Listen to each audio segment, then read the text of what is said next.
Hello, everyone, and welcome to the Brand Innovators Livecast series. My name is Pearl Tam, and I am the Vice President of Content and Community here at Brand Innovators. I'd like to welcome you to today's Marketing Innovation Livecast. I'm thrilled to kick off this event because we've got a phenomenal agenda with an awesome lineup of marketers. Before we get started, we'd like to thank all of the marketers, sponsors, and even you, the audience, for helping us make this event possible. Throughout the event, you'll be able to use the Q&A widget and a chat widget at the bottom of your screen. We encourage you to engage with our speakers and our attendees using the widgets throughout the program. Without further ado, please join me in welcoming Joe Orsini, Senior Manager of Optimization and Personalization at Simply Financial. And his moderator would be Stephen Pastor, Enterprise Sales Director at Braze. Hello, Joe and Stephen. How are you doing? I'm great. How are you? I am tongue twisted today. Good. Well, hopefully I'm not. I'm sure you're better at this than I am. As well. Well, there see. You go. Looking hey, great. Joe, great to see you. Great to see you guys. Thanks for having me. I'll let you two take it away. Sounds great. Thank you. So by way of introduction, my name is Steve Pastor. I'm the Director of Sales at Braze, responsible for the East region of enterprise accounts. Under that, on my team, we cover a number of accounts in Canada, including CIBC, under which Simply Financial falls into place, which is how I've been able to be connected with Joe over the past year or so that I've been working in this role. Joe's obviously been using Braze for a lot longer, and Joe is a senior manager of optimization and personalization. So we want to use this time today to talk about unifying the client experience to drive retention and growth. Joe's been graciously helpful in offering up his time to discuss his work, his company, and what they're doing, in the space. So without further ado, Joe, I'll let you go ahead and introduce yourself and tell us a little bit more about you and your role. Thanks, Stephen. I appreciate the introduction. So, as Stephen mentioned, personalization and optimization senior manager at Simply Financial. I work under our Simply Financial digital strategy and client engagement team. Currently, I work with a cross-functional team across technology, online, product, and marketing in order to personalize our clients' online and offline experiences. Prior to working at Simply Financial, I worked at CIBC in product communications and digital strategy, and even in digital performance marketing. So excited to have this discussion today. Awesome. Well, thanks for joining us. So, Joe, I think maybe if we could just get started to help everybody understand who Simply Financial is, a little bit more about the company, the background, how you relate up to CIBC. Get everybody on a common ground before we start jumping into the specifics of what you're doing there. Yeah, no, of course. So obviously, previously mentioned, we're a no-fee bank under CIBC, our parent company. We originated November 1st of 2017, so relatively new, but not new at the same time. We were previously under the PC Financial brand. We had previously a 20-year partnership with Loblaws, and in 2017, we decided to split and do our own thing. So CIBC decided to bring a no-fee bank competitor into the Canadian market after November 1st of 2017. So we're just chugging along. Awesome. I'm curious to hear about what kind of differentiates you. I know, banking's been around forever, right? So starting out in 2017, as a no-fee player, what are some of the things that you focus on to differentiate Simply from the rest of the world? Well, I think it's multifaceted. So we have obviously our product offering with competitor rates across our mortgage and deposit products. We were the first bank to actually offer newcomers and foreign students the ability to open digital account open. Forbes has said that we were a top bank in Canada for 3 years in a running. And I'd like to think now with the recent changes, our personalization and audience strategy will be leading in market as well. So I can probably add that on as something that would probably differentiate us moving forward. Cool. So with that said, love to know more about your responsibilities, how you fit in with the greater marketing organization, and then if you dive into some of your ultimate goals and why what you do matters to the bank. Yes, of course. So in terms of how I fit into the current Simply organization, as mentioned previously, I work on a cross-functional team with business, technology, marketing, digital strategy. As you can imagine, us being not necessarily a fintech, but we're a smaller bank compared to our parent company, so we're quite nimble, and our leadership empowers us to make decisions. And then decisions in essence of trying to innovate, looking to like push things forward, and marketing and personalization is something that we're really driving for the last couple of years. In terms of our goal, I think everyone tries to attempt this in the market, is to make their clients or their customers feel if we're presenting the right message at the right time, we're really speaking to them, regardless if they're on offline and online channels. So I wouldn't necessarily say it's new to Simply, but I feel like we're probably doing it best. And I think in the next handful of years, we'll definitely see the fruits of our labor.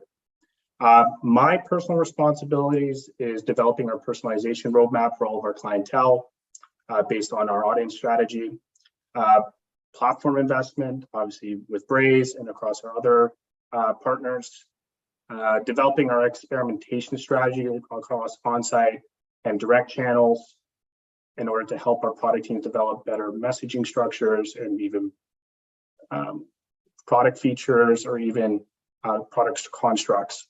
And then on top of it, I work with our key stakeholders across marketing and product to actually execute on our marketing and experimentation calendar. Excellent. So I'd love to then hear, knowing that you've been working with Braze for some time and you've been in this role for a little while, what were some of the challenges that you saw when you first stepped into the role? Ultimately, why did you choose to make the technology moves that you chose to make, and share with us, why the tool set wasn't working, what you're doing now, and how that's going. We might need some more time, but I probably think from a long-term, probably more broader item, we had fragmented client experience. A lot of our channels are either sitting with an agency or different teams within the bank. So trying to work to kind of close those gaps and close those silos, even considering bringing more channels in-house, especially through Braze. In terms of the immediate items, I noticed just the brand awareness within CIC and Simply around Braze, how we're using it. And I'd like to say to all of our partners internally that we were only using 10% of Braze's power.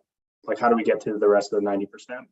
So first couple items I did is we had no first party data. So we weren't able to target our clients based off the information they provided to us along their relationship with us. So even though it was manual, we were able to find a workaround in order to get that data into the platform. Additionally, we had no performance data, so our messages, in quite essence, we had very limited understanding of in terms of how it impacted the entire funnel. So they had barely just impression and clicks. So obviously, in terms of getting funding for projects, I need something a little bit deeper than that. So our primary reporting mechanism and platform is Adobe Analytics. So making that custom integration with Adobe Analytics to actually have our Braze performance data actually pumped into our workspaces so that we had that holistic picture from an on-site paid media perspective and even direct channels from Braze on the holistic story for our marketing campaigns. Additionally, obviously, how do we feed our Braze instance? So our SDK was either old or minimally implemented across all of our data elements and our digital properties. So expanding that to ensure that, once we are able to make segmentation just with first party data, but it's great if Braze can actually build that segmentation itself in a platform, because obviously it'll be a lot quicker to trigger messages based off your use cases if Braze already had that data in their platform. Additionally, I'm sure a lot of people probably can share this, is that we have our own deep link schema for our app. So a lot of our messages couldn't even navigate you to certain pages. So you can imagine if we're putting instructions in a Braze pop-up modal, most people are just going to quickly dismiss it versus if, hey, just click this one button and we'll take you directly where you need to go.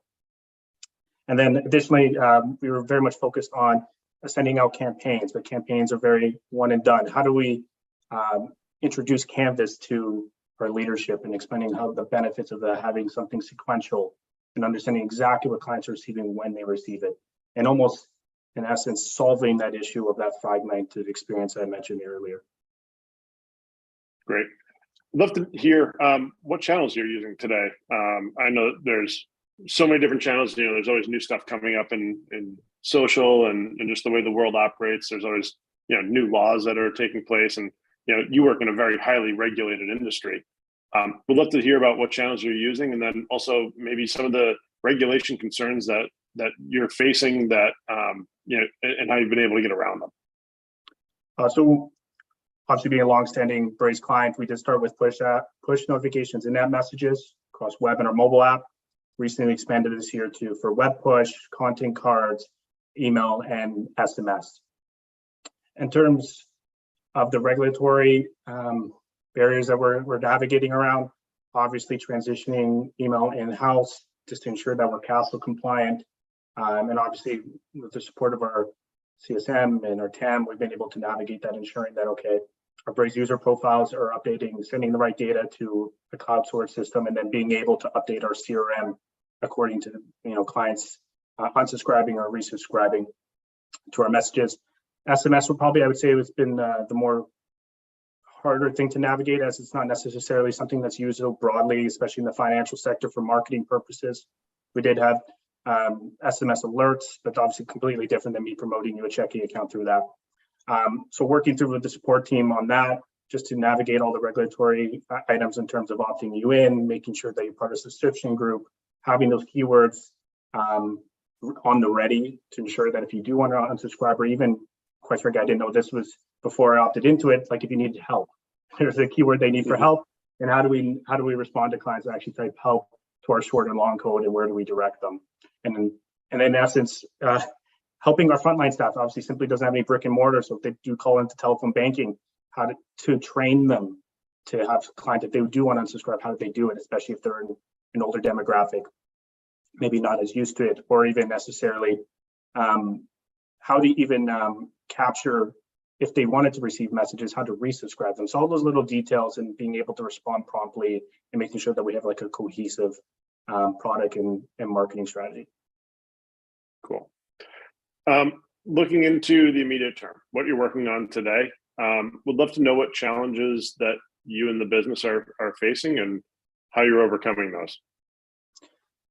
No, that's a great question. So I'd say our biggest issue is channel frequency and timing. So I was mentioning, like, we're kind of very much in a building stage. So I like to call it, we're bringing a walled garden. So we're bringing all of our channels in-house and trying to become very, I guess, linear in terms of us being able to execute and being able to update our channels when we need them and knowing exactly what you're receiving when. So I think with us, knowing that we have that issue of channel frequency, how we're actually reaching out and having that fragmented experience, and now taking the steps to bring everything in-house, it will reduce that need or those questions around who's receiving what, when, what's the timing of it, what's the content of our messages, and really being able to really just go into Braze or client data platform and be like, okay, this is who we're targeting. When do we need to make updates? How is it performing? Is there any opportunities for optimization, either in terms of segmentation or even from A/B testing? So I would say definitely we're moving in the right direction to kind of solve that larger issue. Great. Now, in terms of some of the things you're doing around like SDKs and the mobile app, retargeting campaigns, how's that coming along? It's coming along well. I think the benefit of me having my experience in the CFC side, there are a lot of things that we've tested and know as true. So we don't feel necessarily that we're starting from ground zero. So a lot of the big wins that we know work. So hey, if a client drops off your application, it's probably best that you remind them and try to re-engage them. Everyone's busy. From an onboarding flow, that's something that we're currently working on with Braze and also internal partners. As we bring in new channels, how does Canvas and even the use of Canvas Flow introduce those new channels on top of in-app and push notifications that we already had working? And how can it be all cohesive? And then I think additionally, with all that interaction data that Braze is collecting, how are we sending it back into our client data platform and then updating our segmentation and see if potentially a client group that we've always identified, maybe there's a subset of them that need to be communicated differently in order to get them to become more stickier, more valuable to us as a client base, or even just increase client satisfaction. Yeah. Out of curiosity, looking at marketing campaigns that you're running as well as transactional campaigns, how do you oversee and manage a balance between both? So I would probably say that at the current moment, that's something that we've seen as an opportunity. So how do we reduce fatigue, right? And I think that will only be solved through the steps that we're taking now, is literally bringing more things in-house, having the constant feedback loop in terms of interaction, and really relying on our segmentation to really determine future iterations of a marketing campaign to see how we can change it and reduce either fatigue or even increase client satisfaction or even throughput. Okay. Do you see fatigue being channel specific? At the current onset, it's tough to say, largely because, as I was mentioning, our channels are siloed and we're working to consolidate them. But I think what we've kind of noticed is in terms of offer fatigue, and maybe potentially like through our experimentation strategy, how do we maybe alter the messaging, alter the actual construct of the offer to either reduce that fatigue, or in essence, now that we have additional channels, maybe promoting it through communication the same way, but through a different channel that the client is more likely to actually click through or take the actions that you want them to. Cool. Out of curiosity, have you seen any campaigns that you've run that you're very surprised by the outcome? Yes, very. I'd like to think that, or at least my assumption previously to running this campaign, it had to do with funding your account. I was thought, everyone would like to save for rainy days, something that is embedded in us to save and be conservative around future issues. Or if you are promoting saving, you need to tie it to a higher interest rate or some sort of special offer. Something that we did test a year ago was actually asking clients with no special offer, just saying like, hey, we noticed you haven't funded your account in 30, 60, 90 days. Hey, it probably might be best that you do to save for a rainy day. Just very simple messaging, quick prompt, directing them directly to a few options, either to do e-deposit, signing up for payroll, or even just requesting an e-transfer from a friend that hasn't sent you money in a while. And to see the results of that was outstanding. I think our leadership was just amazed, because it wasn't like we had to put any additional dollars. It was just my time, our resources, times already hired. We didn't have to put any money to additional offers in market. It was just the base interest rate. And we saw hundreds of millions of dollars come in just from that one message. So considering your rate of return is quite high for something most people would say is quite quick win to get out. Sounds like you probably got a raise after that one. I'd probably say more of a pat on the back. So you did mention, I know we've spoken about it, but in terms of the team construct, I mean, what kind of resources do you have at your disposal to build out these campaigns, run them, integrations and creative? Yeah, so we have a marketing team that consists of editorial resource, graphic designer, front-end developer, someone that would actually be in the tools such as myself, and the quality assurance resource. And they all closely work with our compliance, legal team, product team, and even our overall marketing team to make sure everything's signed off from a branding standpoint, language standpoint, all the T's are crossed, I's are dotted, to make sure obviously we're compliant with all the recent laws and we're not overstating. So that's predominantly, it's a co-working team, so-called pods, to execute on not just obviously our Braze campaigns, but also all of our marketing communication. Great. So curious to hear what's next. What kind of long-term plans do you have? What do you see coming up regarding your ecosystem? What do you see coming in the near future? That's something I think I can probably share. If you give me the ability, I'll share my screen. Oh, great.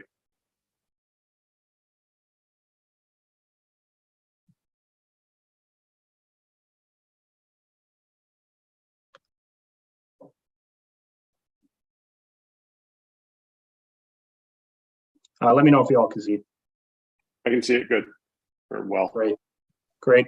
So I think I did a good job kind of detailing stage 1 and 2.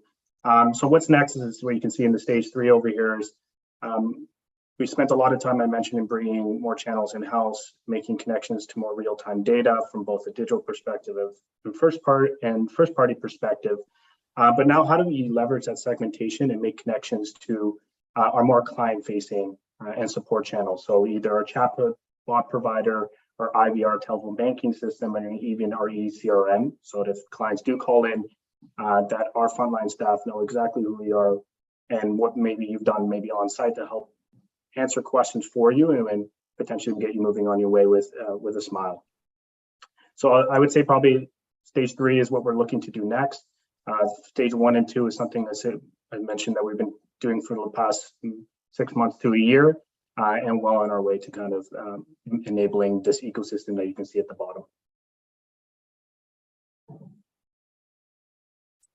That's great.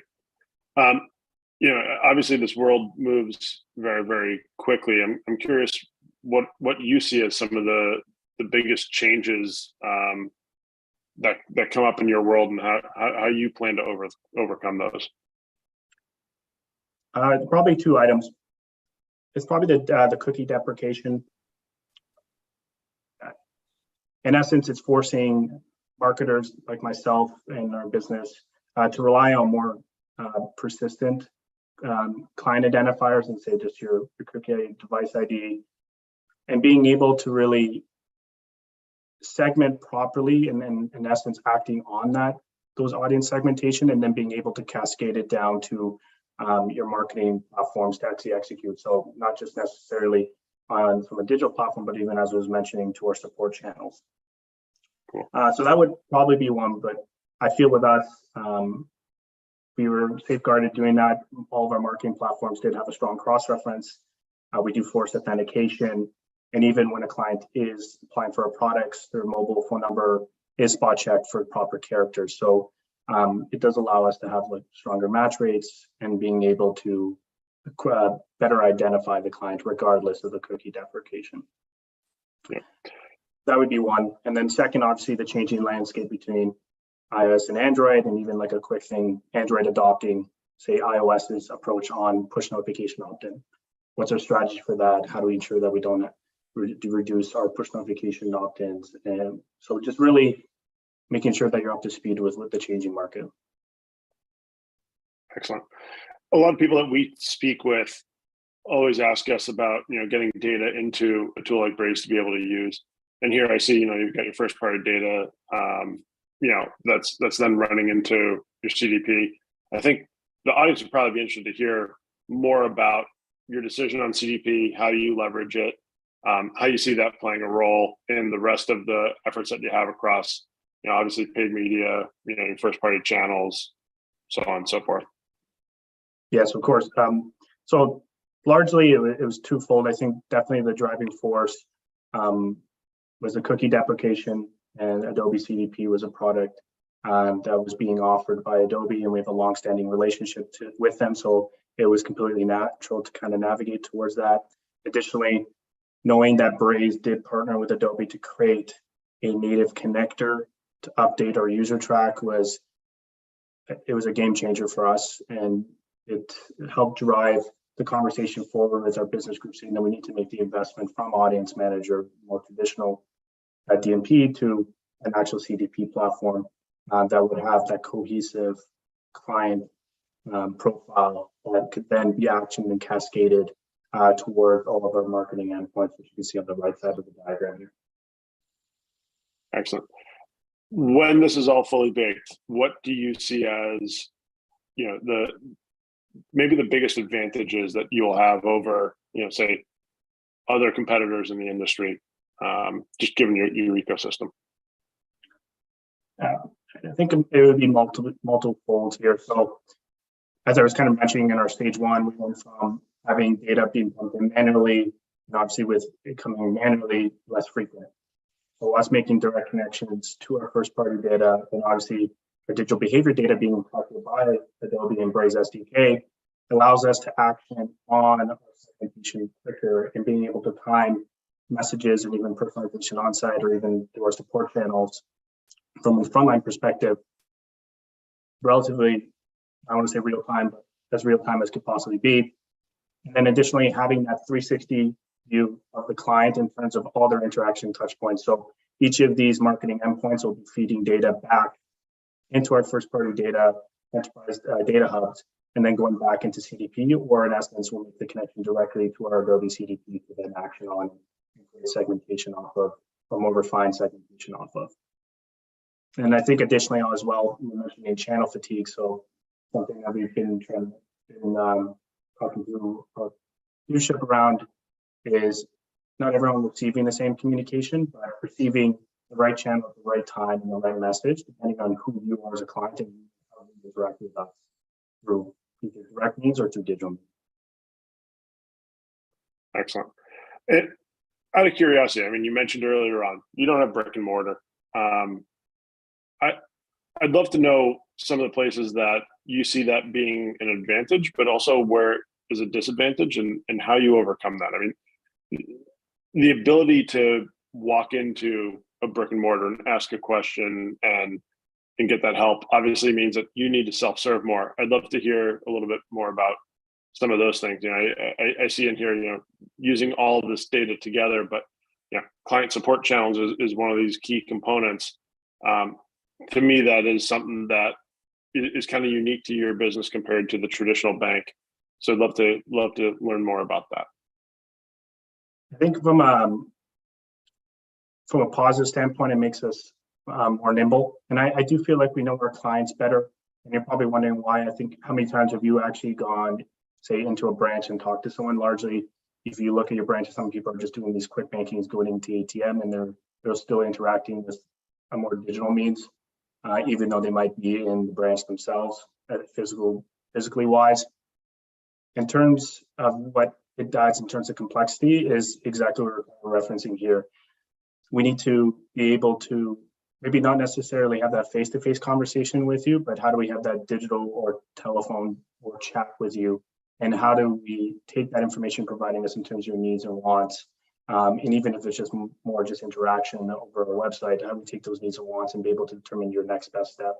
Or even what's your next best offer? Or how can we necessarily get you in touch with the right advice in order to deepen your relationship with us as a bank? Okay. Thinking about banking and the leveraging that you have with your mobile app, I personally feel like I care a lot about my money. So I'm more prone to receive communications from somebody, you know, that would be taking care of my money. Things like, you know, push notifications and such. Curious if you have any thoughts on the advantage that you have there. And for folks that maybe aren't in banking, some of the ways that they can better leverage channels to serve a customer, content that's very relevant and very interesting to them. Just, you know, kind of thing, there's probably some folks joining this that are from outside banking. They might not have as much of an impetus into something like a mobile app, but obviously you want to keep those channels open. You know, what kind of advice do you have for them? My advice would be make the investment. I think nowadays, with everyone being as busy and moving as fast as they need to be, I think everyone has gotten cold calls from duck cleaning. And how often are you actually spending the time to actually entertain the conversation from a cold call, right? And how does that affect your branding? Because if you're going to see that phone number again, you're most likely to just dismiss it. Versus your app, something that's sitting persistently on a device that very much is part of your body now, constantly there when you need it. And additionally, being able, especially from a push notification perspective, you don't need to necessarily be interacting with the app. As long as you're opt-in, I can send you personalized messages directly to your phone and for you to quickly look at and potentially not necessarily act on that spot, but later on, at least that you know that simply or your specific product or business is there to support you when you need, and specifically if there's an interest in an offer, or if you're going through a hard time knowing that I do have my book in my wallet, or I do have my grocery store app just ready when I need them at the time that is most convenient for myself. Are there any brands that you see doing customer engagement really well that you follow that you think, hey, like how do I take these learnings and put them into play at Simply? If you, I got to show you my phone. I'm flooded with apps I don't necessarily use, but I hear great things about them to just take ideas from. And I always mention to my colleagues, I don't necessarily have great ideas. I just have a large notepad of just ideas that I came down from years past, either screenshots or just little dotted points. So I think it's probably cliche, but Amazon just wows me. Just with the experience across all the channels, their frontline staff, I get on, they already know what I was looking at and what I potentially have issues with. That's exactly what I want us to get to. Even Revolut, if I'm going back to the financial sector, as a European fintech bank that is doing personalization great in my essence. They don't have any brick and mortar spots, but you're able to do everything from technology-wise towards activating a card, transitioning different currencies just within their digital properties. And if you need support, their chat is available, or they'll give you a call if you want at the time, and use all the channels available to them. And it's completely personalized. I think also Sephora, which is a big vendor in Canada, is also doing a great job in terms of their static advertising on their app, using a very much content cards approach, and then partnering that up with frontline and even digital push notifications to get you to actually check out what the product is or be cross-sold. So those are the brands that I most likely look out to, not necessarily always consistently using, but I'm constantly taking screenshots, notes, and then how do we replicate this? How can we do it based on what I understand of our infrastructure? And then how can it be translated specifically to the financial sector? Great. One of the things I heard you mention there was stuff along personalization. Personalization is obviously a core component of what you do today. And you mentioned that a couple of times now. I'd love to hear some examples from you of ways that you personalize messages. So to date, and I think we'll be getting better. It largely is very simplistic between just saying, hey Joe, versus just hey you, and just seeing the increase in open rates for our push notifications by just having your name. It was incredible just to see small nuances like that. In terms of what we're doing now is we've actually whitelisted all of those IP addresses and being able to kind of pull in content from public APIs and even make connections with internal platforms, even just pull in specific information around the client. So they don't necessarily need to type it into a form. It can be within a break pop-up, has all the information they need, and allows them to kind of move forward with their data. And in essence, being able to kind of simplify their day-to-day banking so that if they're just doing a bill payment, not too much of a bother. We're not asking them to do too much. So I would largely say that right now we're very much in the infancy stage, but I feel now after these small improvements of just whitelisting these IP addresses, for instance, it allows us the ability to do much more in the future. Excellent. What about optimization? I mean, that's obviously another component that you're nodding your head. I'm sure you're hyper focused on. What are some of the things that you're doing there? Well, and this will be a large surprise, not necessarily from a direct channel perspective, but probably the best optimization I've had to date was search engine optimization. Give like a quick story.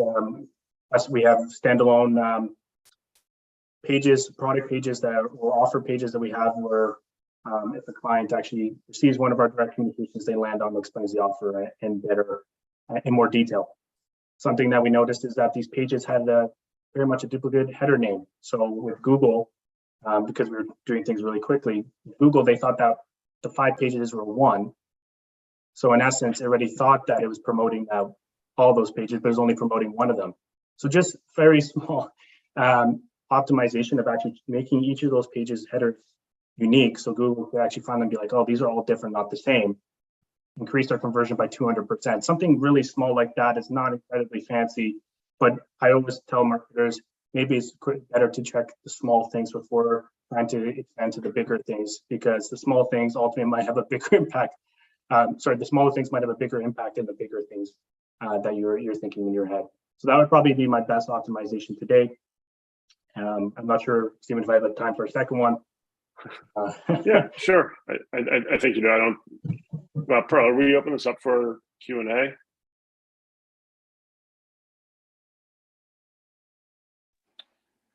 Yeah, let me look for the questions. All right. So Joe, if you want to share that second optimization example while she's taking a peek and see if anyone's putting questions in the chat. Great, no worries. I kind of already touched upon it. From a retargeting standpoint, it did help facilitate the program from the strategy perspective, but it was very manual to actually get in our app abandonment data. So quite frankly, we had someone manually add in the data from a day ago of app abandonment, saw a 56% conversion on those people we targeted. It was insane.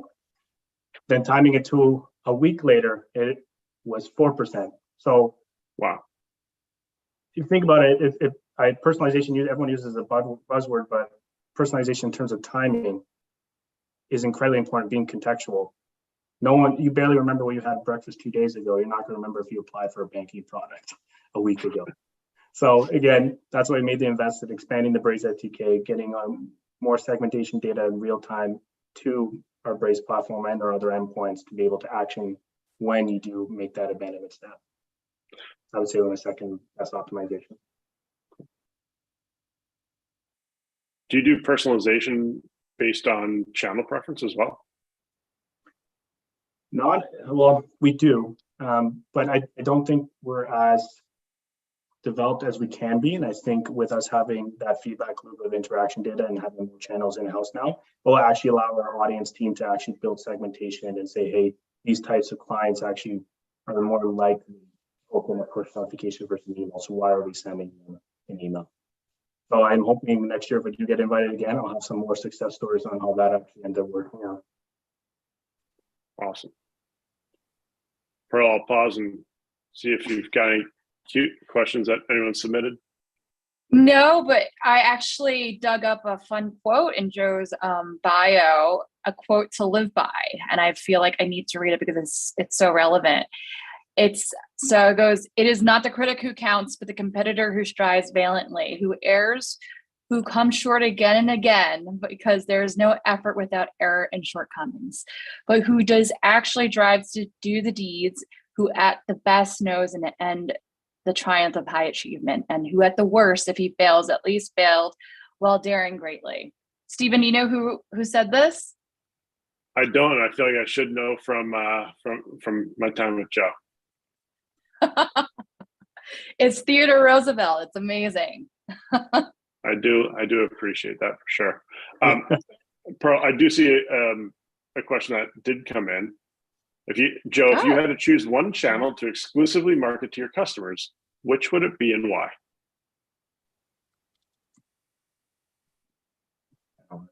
It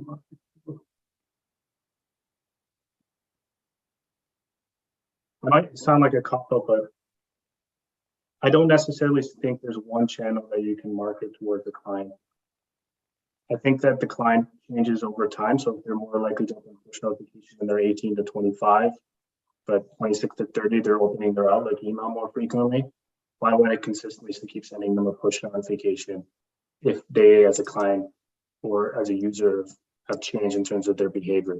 In essence, it should always be the right channel for that client at the right time. That's probably how I would have chosen to answer. I just thinking of personal experience, like I have my text messages, so they auto remove, every 7 days, auto delete. So I can't search history there. So if you're sending me something transactionally, I need to see that in email, which I can then search. However, for on-demand communications, text certainly works. Push notifications drive me into, a mobile experience, which allows me to, deep link into something that I can take specific action if you're trying to drive an action. So I do appreciate that certain channels work for certain use cases and sometimes not for others. So I tend to align with you on that one. Not surprising though. So if you become a Simply client, I gotta make a note and put that on your profile. One person we don't have to guess on here. Do you have to be in Canada? Well, we can work something out. All right, I'll be up in Toronto in a few weeks. We'll maybe we'll open something up while we're up there. There we go. There's one sale. I love it. What a great conversation. I love the chemistry between you two. So Thank you so much for joining us on our virtual stage, Joe and Stephen. Hope to have you both back again soon, preferably in person. About time. What an eager face. I mean, I'll be at F1 Austin in Art Basel, so don't be shy. We're doing 3D events over there. So yeah, let me know. All right. Well, we are out of time.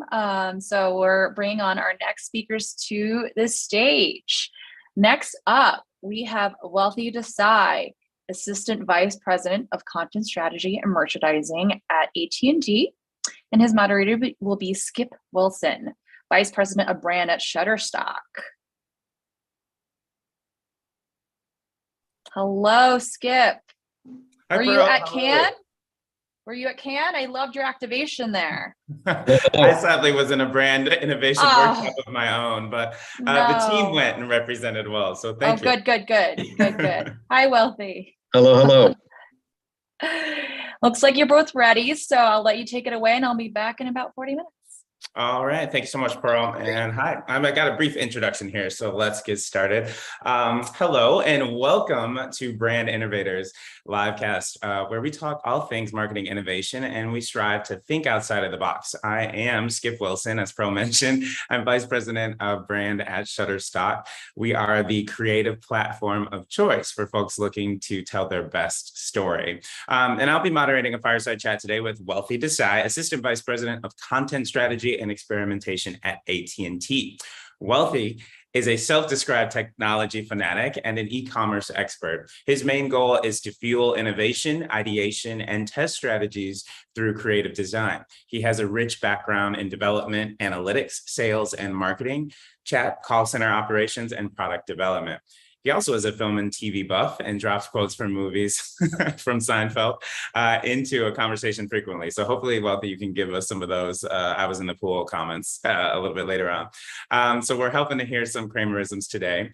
A little bit about myself. I currently serve as Vice President of Brand at Shutterstock, where I'm responsible for leading the company's global brand and creative strategy and producing results-driven world-class activations to further build our affinity and awareness, such as Pearl mentioned at Cannes. Actually, that was our enterprise team, and shout out to Selena for making us look as great as we do. Before this role, I was head of global brand and corporate marketing at Peloton Commercial, with prior experiences from retail to e-commerce to trade to content at Sony, Ralph Lauren, and MTV. So we're going to jump into our conversation. We have kind of three areas that we're going to dive into. And the first one is innovation.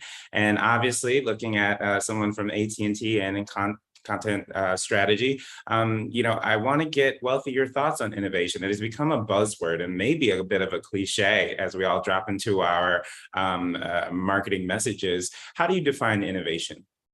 Yeah, so that's a great introduction, Skip. Thanks for setting that up, setting the stage so well for us. And I think this dialogue is intriguing to me because, we talk about innovation, as you said, is a cliche.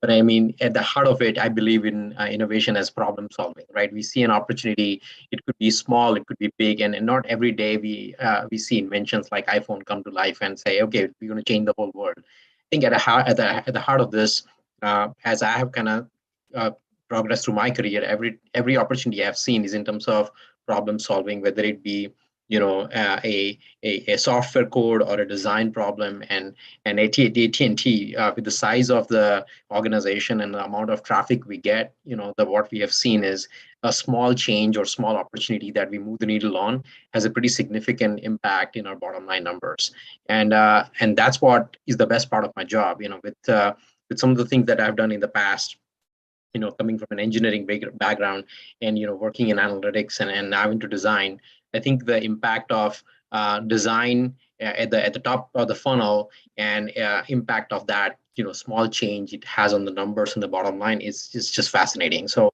that's what I would say at the heart that, we practice at AT&T within my organization, and we kind of encourage ideas coming from everywhere and develop innovation in terms of problem solving.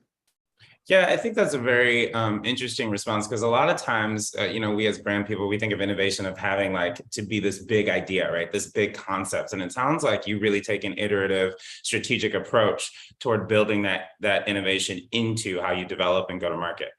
Yes, absolutely, absolutely. One of the things that I really liked about Jeff Bezos once he talked about, the door swings, and some there are some doors which kind of swing one way, there are some which kind of swing both ways. And I think when we when we talk about that one-way swing door, it's like a large investment we would make as a corporation, right? Acquisition or merger, or a big bet like Tesla would make, and say that we're going to make electric cars and change the world. And it's a huge investment. It could go one way or the other. And I think the approach that I've taken in my organization is mostly around iterative, right? Like the door swings both ways. We take small iterative approach, we learn through that, and we say, okay, did this investment pay off? And now we scale up. And we are seeing tremendous results with this approach. We are seeing amazing numbers and great number of experiments that win. And the bets we are taking, especially in the e-commerce space, is just paying off in a big way. So I'm very proud of the thing that we are doing here at AT&T. And how do you maybe ground or focus, if you're dealing with a large team, right? Innovation and how you iterate can mean so many things to different people, right? Some people may innovate around customer experience, some around product experience, some around UX, UI. There's so many ways to think about innovation. How do you ensure that your team is moving together? Yeah, so that's a very interesting question. I think the key here is diversity, and we can touch more upon that. Let's skip. The one thing that I've seen is when I was studying engineering, we would get these problems from our professors, and the ask would be, well, how can you solve it? And the advantage of learning engineering is that you're learning like 30 subjects in a course of 3 years, and that allows you to kind of develop that perspective that, okay, how can you approach a problem solving solution, and how do you approach that from many different angles? Sometimes you apply thermodynamics, and sometimes you apply mechanical principles, and sometimes you apply the design principles, and so forth. And I think one thing that I have seen, or I really cherish in this organization, is that we have designers, and we have strategists, and we have engineers, and we have QA, and we have analytical people who can all bring their perspective. And I think these cross-functional boards, as I define, have brought tremendous amount of velocity, tremendous amount of innovation, and I think different perspective in terms of diversity is what is kind of driving the engine for us. Awesome. One of the things that I have to remind myself continually is not to be so focused on my particular industry or my particular task or my particular niche, because, naturally as a creative, I should be drawing inspiration and really looking at trends and looking at other industries from around the globe, for my walks to work or whatever, and maybe taking some of those ideas and concepts and bringing them into my organization. And that's kind of how I have started to think about innovation. It's not necessarily net new as innovation, but it's taking something and maybe using it in a different way and applying it in a different context. Absolutely. And I think one of the things that fascinates me with respect to e-commerce is like the global nature of it. We see these e-commerce practices being kind of adopted in many different ways. In my recent visit to India, one of the things I saw, Skip, was how effectively they use WhatsApp as an app to do customer service, and at a very global level. So on the website, instead of putting a chat with us or talk to us, it's like a WhatsApp number, and they are very, very responsive on that. I saw KLM, Air France do the same kind of thing, and very, very responsive. So they're using WhatsApp as a very effective platform to serve their customers, above and beyond the social media platforms we see on Pinterest and Facebook. So I would say that driving and learning from different industries, like you talked about the movies, and I believe in the quote, life is like a box of chocolates, from Forrest Gump, and I feel like if we get inspirations from different industries, it can be really fascinating, what we can learn from Nike or Ralph Lauren and adopt to a commercial business like AT&T. Great. Awesome. Okay. So this is all the upside of innovation, all the benefits and the good stuff. What happens when innovation goes wrong or we make a misstep? Yeah, that can cost dearly, right? And I think the approach that we practice here at AT&T is at a high level, right? Before we make big bets, we definitely take risks. We definitely take risks in smaller chunks. And when innovation goes wrong, before we get there, there are lessons that we want to learn upfront, and it does take some investments, right? And it does take risk-taking behaviors. It does take somebody sticking out their neck and saying that, yeah, I'm going to kind of apply this and see what results come out of it. So at a high level, the typical S curve in a product development lifecycle is what we practice. We try something out, we scale it up if the experiment wins, and then we see the monetization, and then eventually the product deprecates. And I think we have become conscious. I wouldn't say that we have adopted it at a global level, but I think at a high level, we in pockets, we are kind of driving this rather than an entire organization moving in one direction. Like, we practice it in small pockets and see how we are taking bigger bets over a period of time. Sure. And I think for me, it is, I caught the tail end of the last session, and there was a quote by Theodore Roosevelt, I believe. Yeah. And it's actually the same quote that Brene Brown's book, Daring Greatly, uses in the opening of her book. And that book is really around vulnerability, but also creativity and innovation. And when we talk about innovation, and we talk about risk taking, and we talk about creativity, I believe my job is to facilitate that environment where people bring their best ideas, right, to work. And that requires a certain level of creating that safe space to really iterate, to really try the odd idea, obviously with constraints and guardrails, but, not being afraid to failure. And so I have learned to maybe focus on the learnings when you do try to innovate and something goes wrong, or it's not the result that you had anticipated, but focus on the learning from that and then apply it to your next test. I think that the last part you touched upon, Skip, in terms of bringing the best in people and bringing from different diverse group of people is something that I strongly believe in. I do think that, going back to the engineering days, bringing different perspective and different points of views is so critical to problem solving. There is one person who can solve a problem, and when you give the same problem to three of them from different skill sets and different backgrounds, the outcome, you might get three different options, and then you suddenly kind of say, okay, there's a better option here to solve the same problem. It's really cool. Okay, next topic, and I'm super interested in this topic is, obviously you are an e-commerce strategist, right? Heavily focused on probably driving traffic, conversion, surfacing the right content. For me, as a global brand, I'm focused on maybe top of the funnel marketing, right? Really kind of driving an emotional connection to our brand and making sure that you have a full funnel as you move people through conversion. Sometimes there is a bit of friction between how I might want to have a message on .com versus how you want to position a message on .com, or even what that experience looks like. How would you say brand can partner together with e-commerce to achieve those goals? Yeah, so we have learned some of the lessons here, practicing innovation and practicing risk taking, and then working with the brand. And believe it or not, we get different ideas from many different sources, and sometimes the idea, the whole objective is that we want to challenge the status quo, right? And we want to take risks. But then at some point, we kind of realize that, okay, we are going too far, or this may actually damage the brand. So we ensure that when we do the innovation, there are some guardrails we define, and so, okay, these are the rules we are not going to bend. In some cases, it might affect our brand in a negative way. So there are some things, I wouldn't say that we innovate by committee, but we do kind of push each other, right, with respect to coming up with ideas, socializing them, and then promoting. And then somebody does have to play a Switzerland party and say that, hey, I think this is challenging the status quo, we should let it go.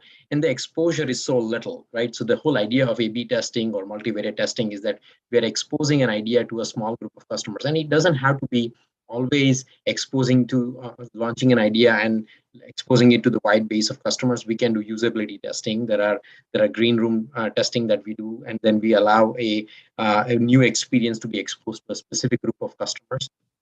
And we measure what impact it has on our experience, on our brand. And so we take risks, but we do take calculated risk, is how I would put it.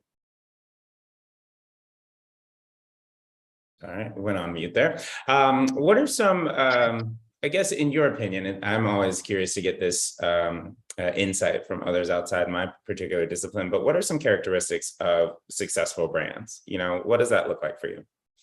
I would say consistency, brand recognition, right? So especially when, for example, my kids would see the tick and they would say that's Nike, like without having to explain, having those words, and it just does brand recognition. And I think every single touch point, I think it's so critical that at every single touch point there is attention to detail, whether it be colors, the fonts, and the clarity of that. And I think having that experience, whether you are in a retail channel or a TV commercial, on the website, on an app, having that consistency is so critical.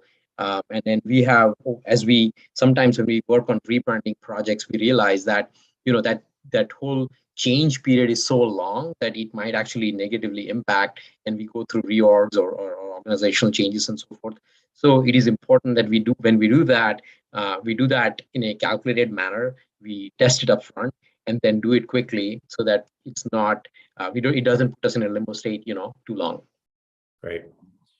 Okay, let's move on. So I want to make sure that we get to the other two buckets of content. The next one is obviously where you have expertise, and I want to talk about digital transformation and what that means for your organization. Obviously, you are in a very fast-moving industry.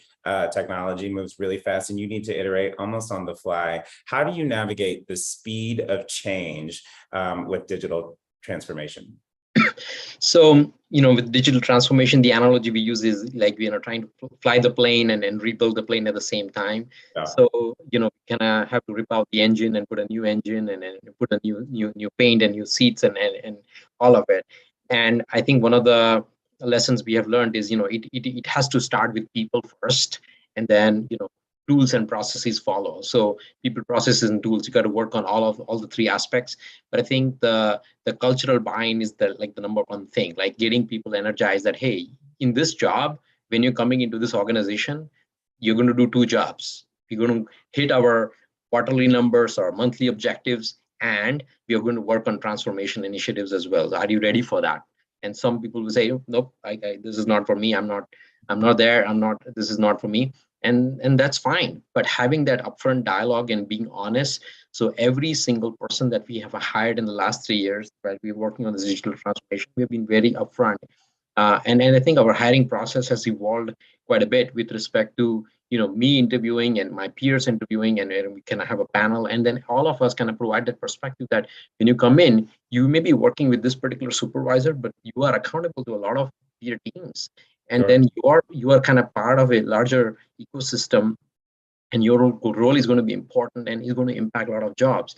I think one of the things that, recognizing that how my job impacts yours and your job impacts mine, and I have to understand part of your responsibilities and vice versa, plays a very significant role in driving that transformation. And then once we have that nailed and have a very solid foundation with the people bought in, I think the processes and tools are easier, right? Making the decisions on which tool to implement, what processes to change. Sure. But that initial part takes a lot of effort. And I think, especially in my organization, we started from scratch 3 years ago. We created an entire merchandising organization. And I think with respect to innovation and experimentation, we are on a tremendous velocity. I would say that, we got, when we started, we were managing a lot of the things in Excel files and tracking, Right. projects and budgets and so forth. And from that, we evolved into, cross-functional pods. We kind of defined in new processes. We trained our people. In some cases, we had to even change. Some people left the organization. We hired new people. We implemented new tools. And I'm proud to say, like, we are an award-winning studio, an internal organization to AT&T, and I'm proud of some of the things that we have done in the last couple of years. Awesome. I think for me, because Shutterstock is going into its next iteration as well. And as we enter our next 20 years, we're expanding our offerings beyond our legacy content offering. A super exciting time. And what I find is getting people to buy into that vision, to really believe that this can become true, is super important in giving people a connection back to the work that they're doing. Yeah. I also think as a leadership team, we've got to be very clear about our prioritization of the work that we do together, right? and really clearly communicate the top three things in the order in which we do those three things so that people really understand and move together, right? I think that's super important in any sort of transformative environment or in change management. If it's giving people that level and providing that level of comfort and direction. And so that's, I'd say that's applicable to any industry, I would say. Absolutely agree. Yep. Okay, so let's talk about a different type of transformation, still probably in the digital world, but obviously we're all tired of talking about the pandemic, but we're still in it. And the pandemic really either accelerated some trends or changed our ways of working. And I really want to talk about the investment in talent or the change in your ways of working and how you've handled that level of transformation to still reach, probably some really structured goals. Yeah, I mean, we have all learned a lot of lessons, in a good and bad way. I think challenging times that we faced with COVID, and during COVID, we learned a lot of the things that when we had to shut down our stores and call centers and ensure that our e-commerce organization rises to the occasion and we continue to run the business. When it comes to people management, hiring, we definitely evolved and learned some of the practices. Some of the talent that we saw operate and work. We saw our productivity go up, actually. We also saw, the type of talent that we were kind of limiting to certain locations. We opened up our thinking. We said, okay, for some of the skill sets, it is okay if you want to have remote locations. We also saw in terms of, the talent pool who kind of brought value to problem solving in very creative and innovative ways when we had to operate only through Zoom meetings and Teams meetings and so forth.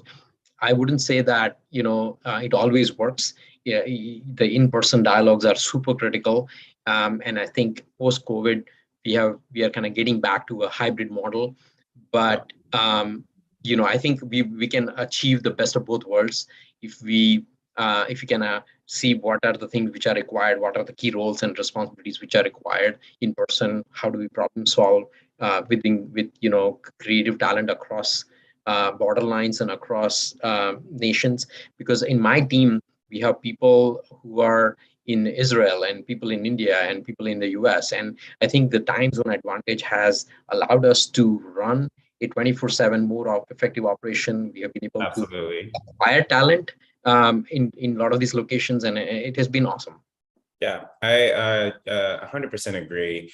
There are some huge opportunities, for us in a global marketplace to be actually a global brand, right? And to have global operations more easily, or recruit talent that may not want to come to your headquarters every day, but you really need that skill set. I think for me, I've got to recognize having joined Shutterstock, I think this is my 4th or 5th month now, is being more than the head on the screen, right? And I've got to invest in getting to know, the team, and how we work and what makes us tick and passions, because those things that naturally happen in an office environment, that water cooler conversation, don't happen as easily on Zoom. And so you've got to find kind of that balance to invest in building those relationships and not only focusing on the work or the objectives or the timeline, but actually focus on the people. And so that's kind of where my mind is at there.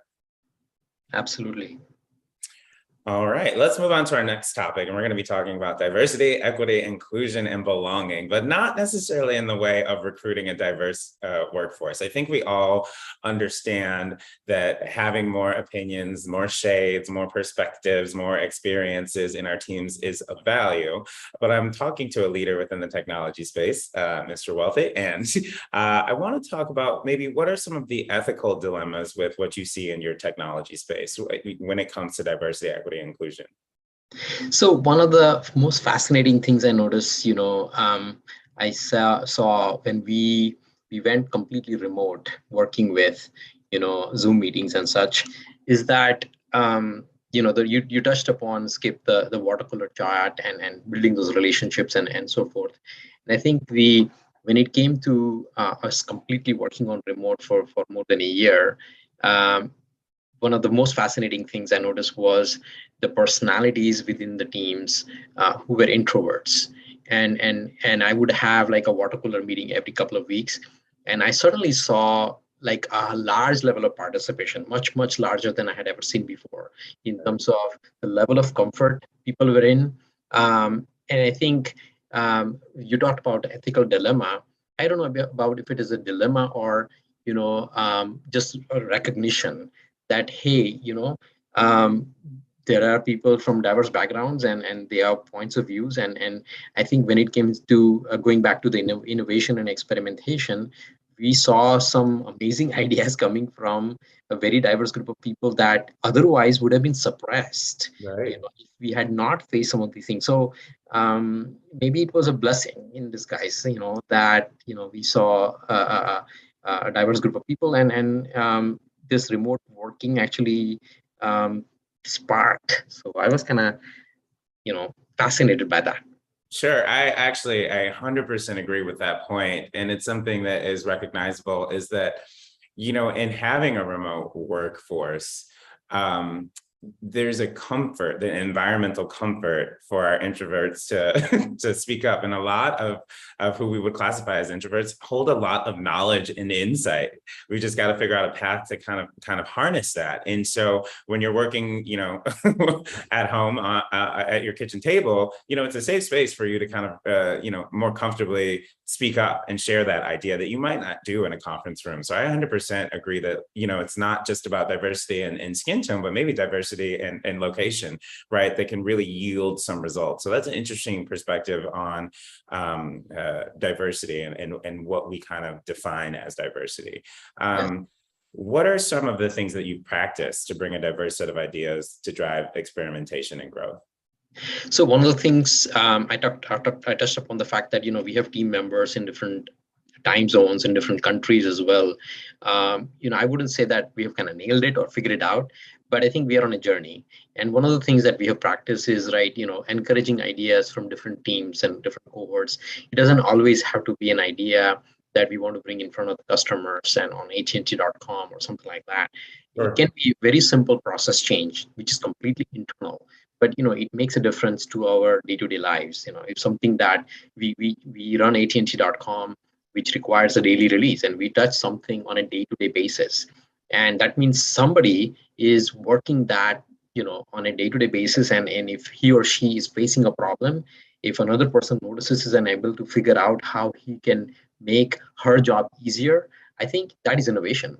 And one of the things that we encourage by doing this is, when I visited my team members in India, I would kind of say that, hey, what are some of the things that you notice? And you are a vendor partner. It doesn't matter whether you are a part of AT&T, you are a vendor partner, whether you're a full-time employee or a consultant, whether you are sitting in East Coast time zone, West Coast time zone, doesn't matter. Whether you're in UX department or software development, doesn't really matter. But encouraging that. So I would say that we are on the journey, Skip. I don't think that we have figured it out. There is a lot more opportunity there to bring the best in people and bring new ideas. Yeah, I would agree. I would say, many organizations, many businesses have had an awakening over the last 2 or 3 years with what diversity means and how we enact it for our teams and for ourselves. For me, I think what I have learned that I can personally do, right? It's not always about leadership or the CEO or your people's team. It might be about what you can do as a manager or as an individual employee. What I can do is kind of create space for voices to be heard or recognize that there are some suppressed voices within my organization. And I tend to suck the air out of the room, right? Because I like to speak and talk, right?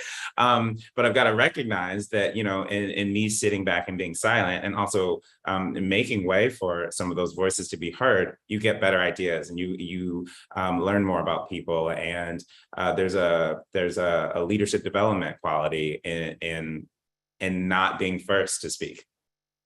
That's a very important point, Skip, you mentioned. In fact, when we operationalize this, we called it the extract, right? So it's a forum where it's like a Shark Tank, but we call it extract, like we are trying to extract value, and so people come into that forum every Monday. People meet from different organizations, and I consciously don't attend that meeting. After the meeting, I get some pings, right? Hey, Wolfie, can you chime in here? can you kind of say that, we really want to do this idea or kill it, right? And I would say, no, I'm not gonna say that. You can't use my name. You got to work it out, right? You got to kind of socialize, win over. I think that's such an important point, Skip, you mentioned, is around sometimes the hippo, right? The highest paid person's opinion in the room, and therefore it kind of dominates. When it comes to idea and ideation and innovation, it's so important to cultivate some ideas. And there may be something that you don't want to bend rules or break the rules on, and you got to socialize and so forth. But I think at a high level, you have to encourage that your voice will be heard, your idea will move forward. Maybe it's not going to launch tomorrow. It may be 2 weeks from now, but you're not getting killed in the process. Right. I love that. Okay. So that's the last really question I have. Is there anything else you want to offer this audience? Oh, I think we covered it all. The questions, that was very good breadth of questions, Skip, you covered. Well, I got one more. What is your favorite Seinfeld episode then? Oh, no soup for you. I love it. I love it. I love it. Okay, so I'm going to close out here. Thank you for those insights, Wealthy. And I feel myself and those who have turned in have a better understanding of the fast-paced world of marketing innovation. If you'd like to keep up with Wealthy, you can find him on LinkedIn as Wealthy Desai, and you can find me as Christopher Skip Wilson on LinkedIn as well. So I want to give a shout out to my comms team, Shrey Dasgupta and Aimé Lamont. Hopefully I'm saying that right, it's French, for putting this all together. And thanks everyone for joining. Thank you. Thanks for Skip. Appreciate your questions. Bye. Bye, guys. Thanks so much to Skip and Wealthy. You guys were amazing. Yeah, no, I especially love what you said about the extract and how you extract value from your teams. I totally can relate to that. There are definitely some louder voices in the room, and it's tough for those who are grew up in a background where you're suppressed, coming from like growing up with a crazy tiger mom.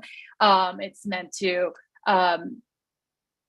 you have to respect your elders, and you don't usually speak up. So sure. I'm usually the last one to speak up. Sorry, as I talk over you right now, I want to echo your point. And some of this, what I realized, right, through working in a global organization, is this is cultural too. Like there are some cultures that are not as confrontational or direct, right, in meetings. And I've got to learn. Oh, that's the culture, and so we've got to figure out a way to balance like my need for action, right, and somebody else's need for what is perceived as respect, right. And so that's totally cultural, and you have to invest in understanding that as well. Yeah, no, I mean, I love that you guys are both at really big organizations that are looking into that, because it's just, yeah, totally something that we are trying to slowly conquer, but it's amazing that we're making some headway into it.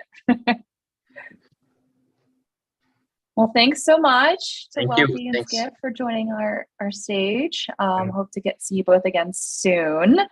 All right. So I think we have our next two speakers ready to join us on the stage. Next up, so we have Amisha Gandhi. She is the SVP of Marketing at Tipalti. And we have Shalana Clark. She is the head of marketing at Code3. Hello. Hi. Hello, you two. Thanks so much for joining us today. Thanks for having us. I'm very jealous of some of the clients you have. I mean, like they are big, especially Duolingo, which I'm obsessed with. I'm currently learning French, so yeah, use it nonstop. It's great. All right, well, I'll let you two take the stage. You both seem ready to go. I'll be back in about 40 minutes or so. Okay. Awesome.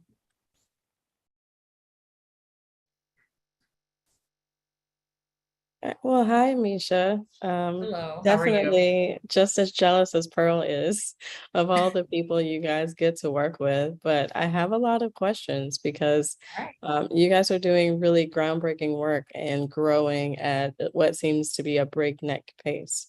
Yes, so, in finance, I mean, you guys are definitely dealing with a lot of sensitive payment information and data going both ways. How are you able to innovate in that space?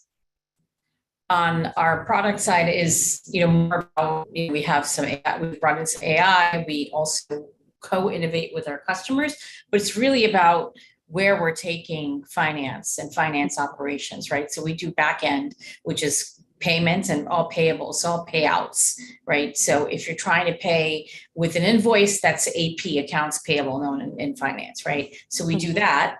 And then if it's non-invoice backed, for example, influencer networks, marketplaces, gaming, right? Where your Roblox is one of our big customers too.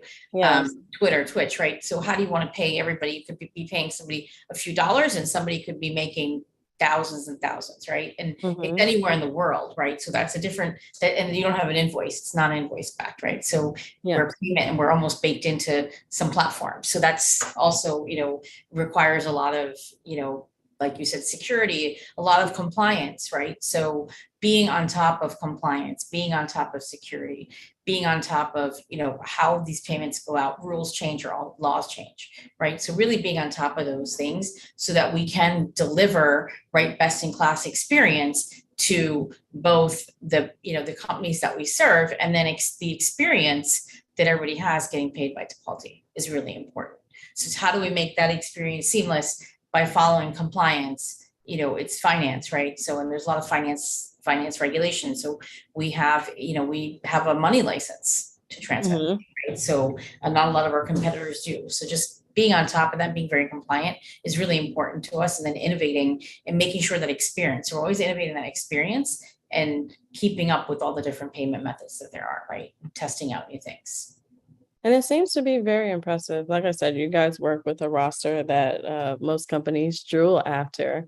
But if we could take a step back for the people who are new to Tipalti and have not heard of you, how would you describe your business just at a very base level to those folks?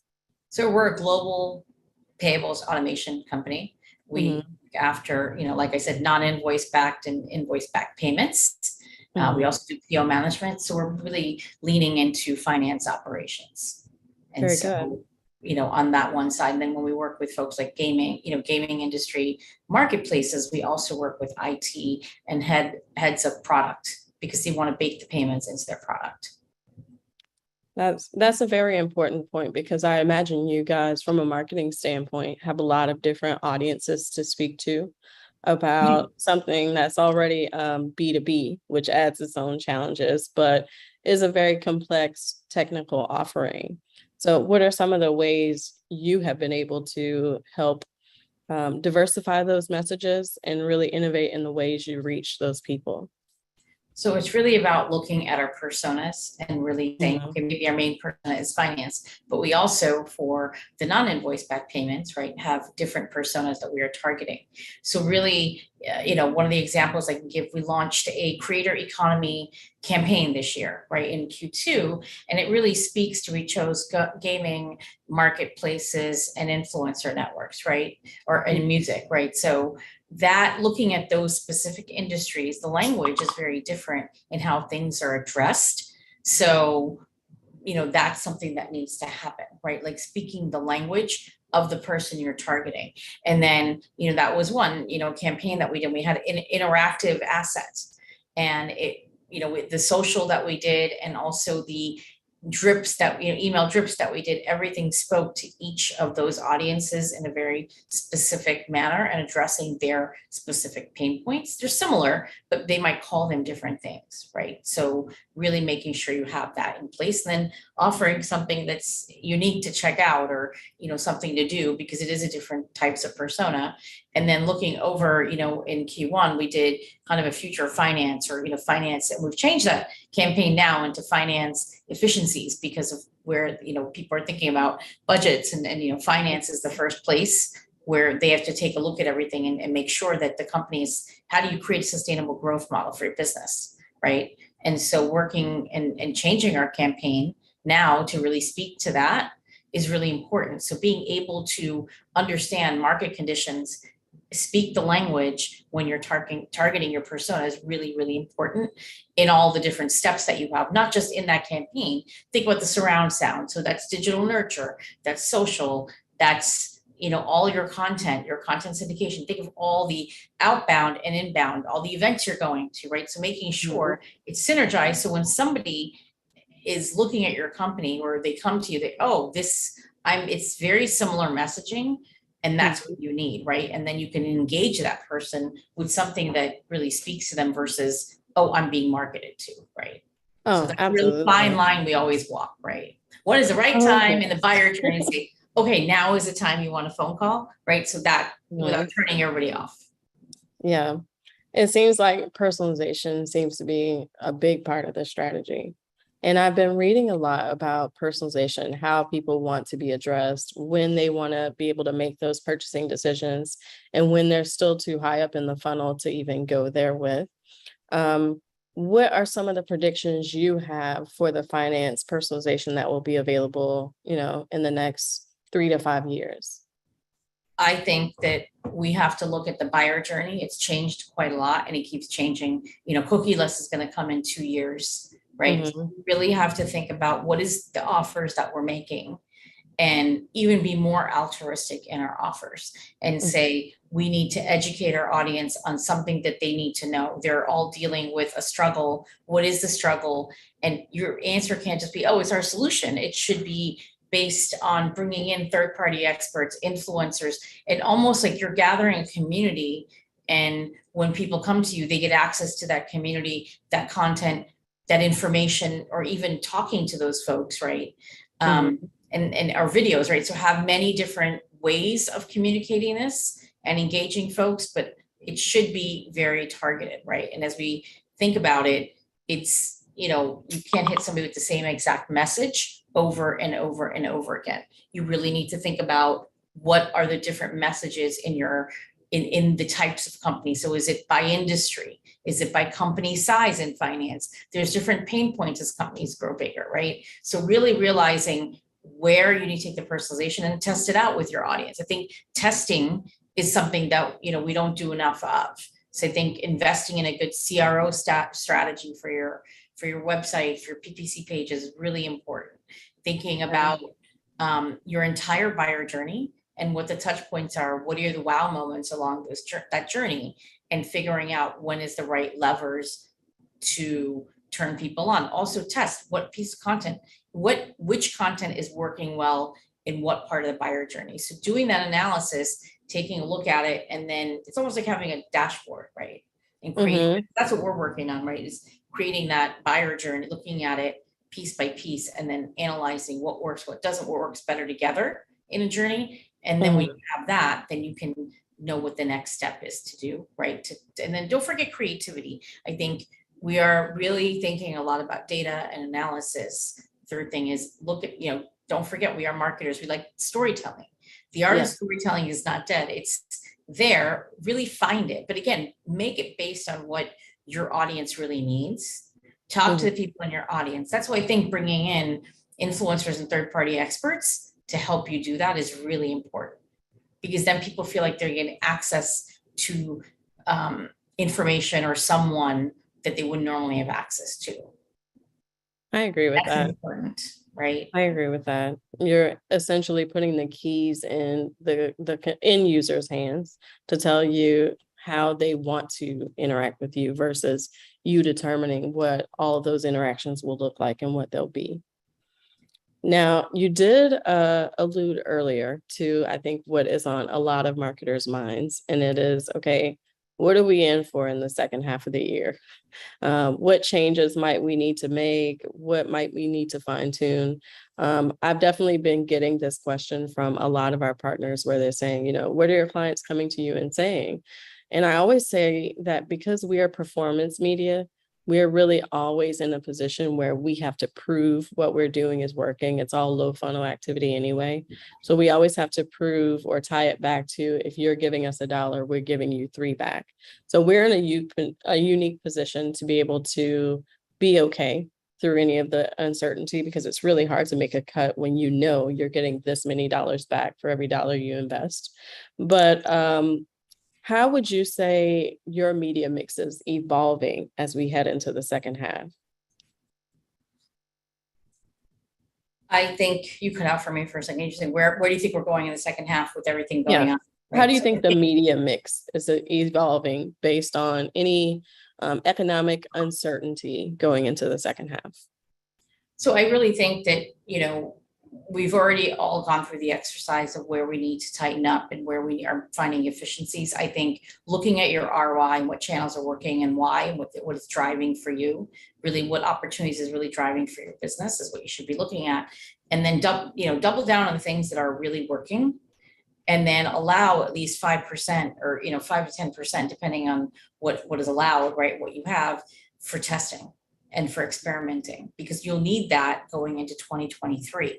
So think about, digital nurture, think about, what's working on your best channels, and, testing things out there, looking at and setting yourself up with a strategy. Yes, it's 2 years for cookieless, but there's a lot of testing that will need to happen. So start talking to other vendors or other people like, Quantcast or yourself, right? Like to really look at, what should I be preparing now? What should I be testing now? So that when that happens, I am. And by the way, 50% is already cookieless because they're, so we should already be doing that anyways, right? But do it now, test it out there and see what works. And you'll probably get better what you're investing. And by the way, for those, what do we call it? Walled gardens, you're already cookieless, right? So that's cheaper CPMs than walled, right? So if you think about it that way, you're going to be testing. So you should be starting to do that. I think you should look, we already talked about creating cohesive customer experiences. I think we really need to keep doing that. So, create your own customer journey map and make it visual. So everyone, your marketing team, your marketing org can work on it together. I think there should be more collaboration versus less, right? How do you create a better user experiences across all devices? I think we still haven't gotten the hang of that yet. We still need to do that with storytelling, right? I think people forget about that, and the video content, I think, is still king. And your video content, simple things like making sure you have captions and all your video content, and providing it in a way, in bite-sized chunks, and then also having long form content. So people can choose their own adventure, right? Think about, everybody's like, talking also about conversational marketing. Are you testing that out? Your website is your biggest channel. What are you doing? And are you paying attention to what happens to your traffic, what they're interacting with, what's happening, how to improve that journey? I think people have forgotten about the website as a big channel. They do, but they don't. That's one of your big channels. You drive it. When I say I work at Tipalti or whatever, what's the first thing it does? Oh, let me check you out. Right. So again, that's your calling card. What are you doing there? And how are you improving the journey? And do you have conversational marketing there? Right. And so is it working? Is it not working? And again, that's another place to make things more personalized. That's true. Very true. By persona, as you mentioned earlier. And we found that interactive content does work too, right? Whether it's on social or on your site or a campaign that you're doing. So that tends to work. It's not, don't make it gimmicky, make it important enough. Like, is it, you could even do a demo that somebody walks through, or you could do content that people pick different things and they're watching different videos or different content based on what they're interested in. Makes it interesting for them because it feels personalized, feels tailored, feels like an experience that you want to engage with. So I said, 4 or 5 things there, I think, that can really be, tied together well and create a cohesive customer journey. I agree. But it does feel like there is every day a new app, a new platform, a new device that marketers need to let B2C figure out what's working, and then no, I'm kidding. But test it out. If it makes sense, look, you should know where your persona is. If they live there, then yes, go there. Right. I agree. Know where your audience is. If yes, you can try out new things. But if your audience is never going to be on like TikTok, then they're never going to be on TikTok. So don't go there, right? And maybe your employees will, right? So it makes sense. I think, for your brand, there's employee, there's customer, and there's prospect, right? Those 3 those 3. And we need to always be branding to all, with and for all 3. So then do you believe there's a place for a brand on every platform, or do you think that the way we should be looking at fragmentation is just go where your fish are? For me, because we're in a high growth business, we, and it's a very specific audience, I like to go where my specific audience is. And yes, you still want air cover, but go to air cover where your broader audience is, or your second level of influencers, whether it's CEOs, CIOs, or product, right? Like think about your first core and then what's surrounding the influence on them. And that's where you can go to the broader reach. But, my mom doesn't need to know about Tipalti, right? But most business people should, and especially high growth companies should know about Tipalti, because that's where we really help those companies grow. So you spoke a little bit earlier about how you guys have tested influencers in some way. Can you talk a little bit about your approach there and your findings ultimately? So for me, I think, just my background from SAP and how I started influencer marketing when nobody else was doing it, is people do influencer marketing in B2B for social media. And for my personal belief is we are not using it in the right way. It's influencer marketing really should be for demand gen.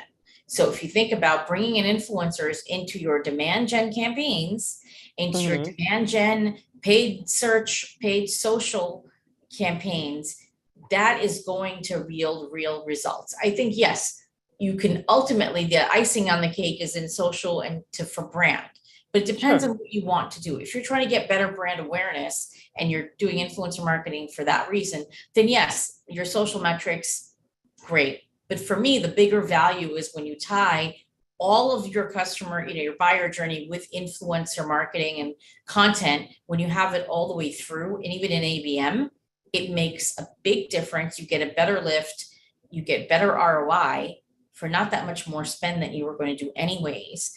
And you're creating more brand awareness. You'll be able to do a lot with just, one channel, with not one channel, but pick the right people. I always say, like, start with a core group try to build a core group of at least 15 people around your company. And when you do an asset, have 15 to 20 people in that asset, at least, right? If you want to create a big brand awareness, if you really want to do good demand gen, you have 5, right? And you're really working. So some things that we did where we did some co-created videos last year we did an IPO last year because it made sense last year, an IPO, because we work with a lot of finance, high growth companies that were going IPO, right? Or that are thinking about it. So that's in our ICP. So we want to track those companies. So we worked with influencers to create videos around IPO, right? And that we don't do things around IPO, but it's more about, again, the topic that's on the mind of the people that we are trying to work with. And so by offering that content, that piece did well. We embedded the videos on our campaign landing page, and we had some other, really good informative content around it. And that worked really well. This year we're doing live radio with some influencers and content and turning those into podcasts. We're incorporating them into our show Illuminate. We have a lot of influencers speaking there, and we're going to be able to reuse a lot of the content that comes out of it. So that's a really great way. It attracts a better audience. You have to make sure that their audience is the audience you're looking for. So they have a like-minded audience, right? That's in your ICP. And then think about retargeting. You could be retargeting using their content and using it on their audience, right? In a very authentic way, but then it feels you're going to get that pull, right? Versus not. So I think that is something that I've seen when you use and you work with influencers in your demand gen programs is much better than just for social. You can do it for social, but I think you're missing, for the same amount of investment, you're missing out on what you can get much better, deeper ROI out of your influencer marketing program. It's really extending the life of those campaigns when you think about it that way. That's a good point. Because we do these campaigns and they shouldn't just live for a quarter. They should live for at least a year. So think about that. Think about improving and adding things to it. And, we started with one campaign at the beginning of this year for AP, our AP audience and finance audience. We're changing that now as things have changed in the market to change that campaign so that we are able to reuse some content, but then we're updating certain things because it makes sense to. Otherwise, it would work with our audience. Now, it sounds like you guys are a very flexible organization, and you have been able to implement a lot of the innovations you had planned for the year or for the last couple of years since you joined the firm. Um, what are some of the ways you deal with internal friction when you're trying to move the organization forward? Are you talking So in those marketing or with stakeholders or? with stakeholders in your company, obviously with you leading the marketing strategy and you have a very clear thought of where you all need to be or where you can be. How do you deal with some of the internal resistance to that, or to maybe do things the way they've always been done? So for me, when I walked into Tipalti last January, the relationship between marketing and sales is really very close. So we plan with sales, we plan with finance, we plan with product, we plan. Yes, there are things that can always be improved and we continue working on that, but I don't see I walked into a great situation, to be honest, because there wasn't that friction of us versus them. And that's one of the reasons why I joined Tipalti, is that it's really important to our, the executive leadership team here to really work together. And that's, figuring out how to make GTM even better than it is now, right? If we don't work together, if marketing is going to do and served it up to sales that here you go, we made our goals, enjoy, it doesn't give you the maximum value. We really plan, we're getting into our planning cycle. I'm working with sales to see what their playbook is. How can we make it better? They're working with us and giving us feedback, right? So then we really work together to build the business together. That's what you really need to do. You need to reach out to your stakeholders and ask them what they're working on, what they need, understand like, okay, these things are coming out for product, these things are going to change for sales enablement, SDRs, right? And bringing everyone together and then planning together. So that when you do launch something, it's not like we launch it now, it's like, oh no, we have to sell it. Oh no, we need to put a campaign out. It's already being thought of. And we just need to keep improving on that, right? Because sure, there can be improvements made everywhere, right? But it's really key to communicate and plan together with your stakeholders as much as you can. Because what are we marketing then, right? Yeah. And then for us, like we sell to mostly finance and others. I, ask the personas that you're selling to in your company, does this work for you? How do you think this goes? Have them share things that they like from other companies in your space. They're like, this would work for me. And I'm always looking at our competitors, what they're doing. I think it's really important. Yeah, I agree with that. And we do that as well.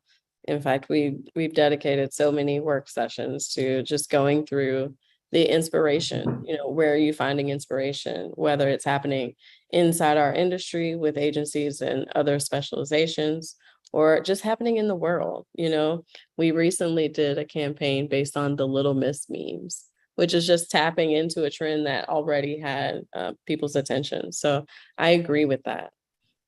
One thing I wanted to ask you is just looking at the nature of your business and the fact that you guys deal with a lot of sensitive data. Obviously, there's a lot of risk associated with that information inflow and outflow. I see that there seems to be a very close relation between finance and trust. What are some of the ways you guys are able to build trust, and how have you done that within your marketing? To build trust on the team or between you and your prospects, or you and your existing customers?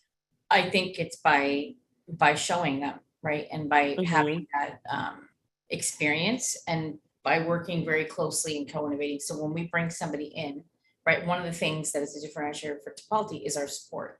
We do have support. We're not shipping you off somewhere else and saying, okay, now call this number, off you go. We actually have a real support team here. In fact, we built out a whole office in Texas this past year.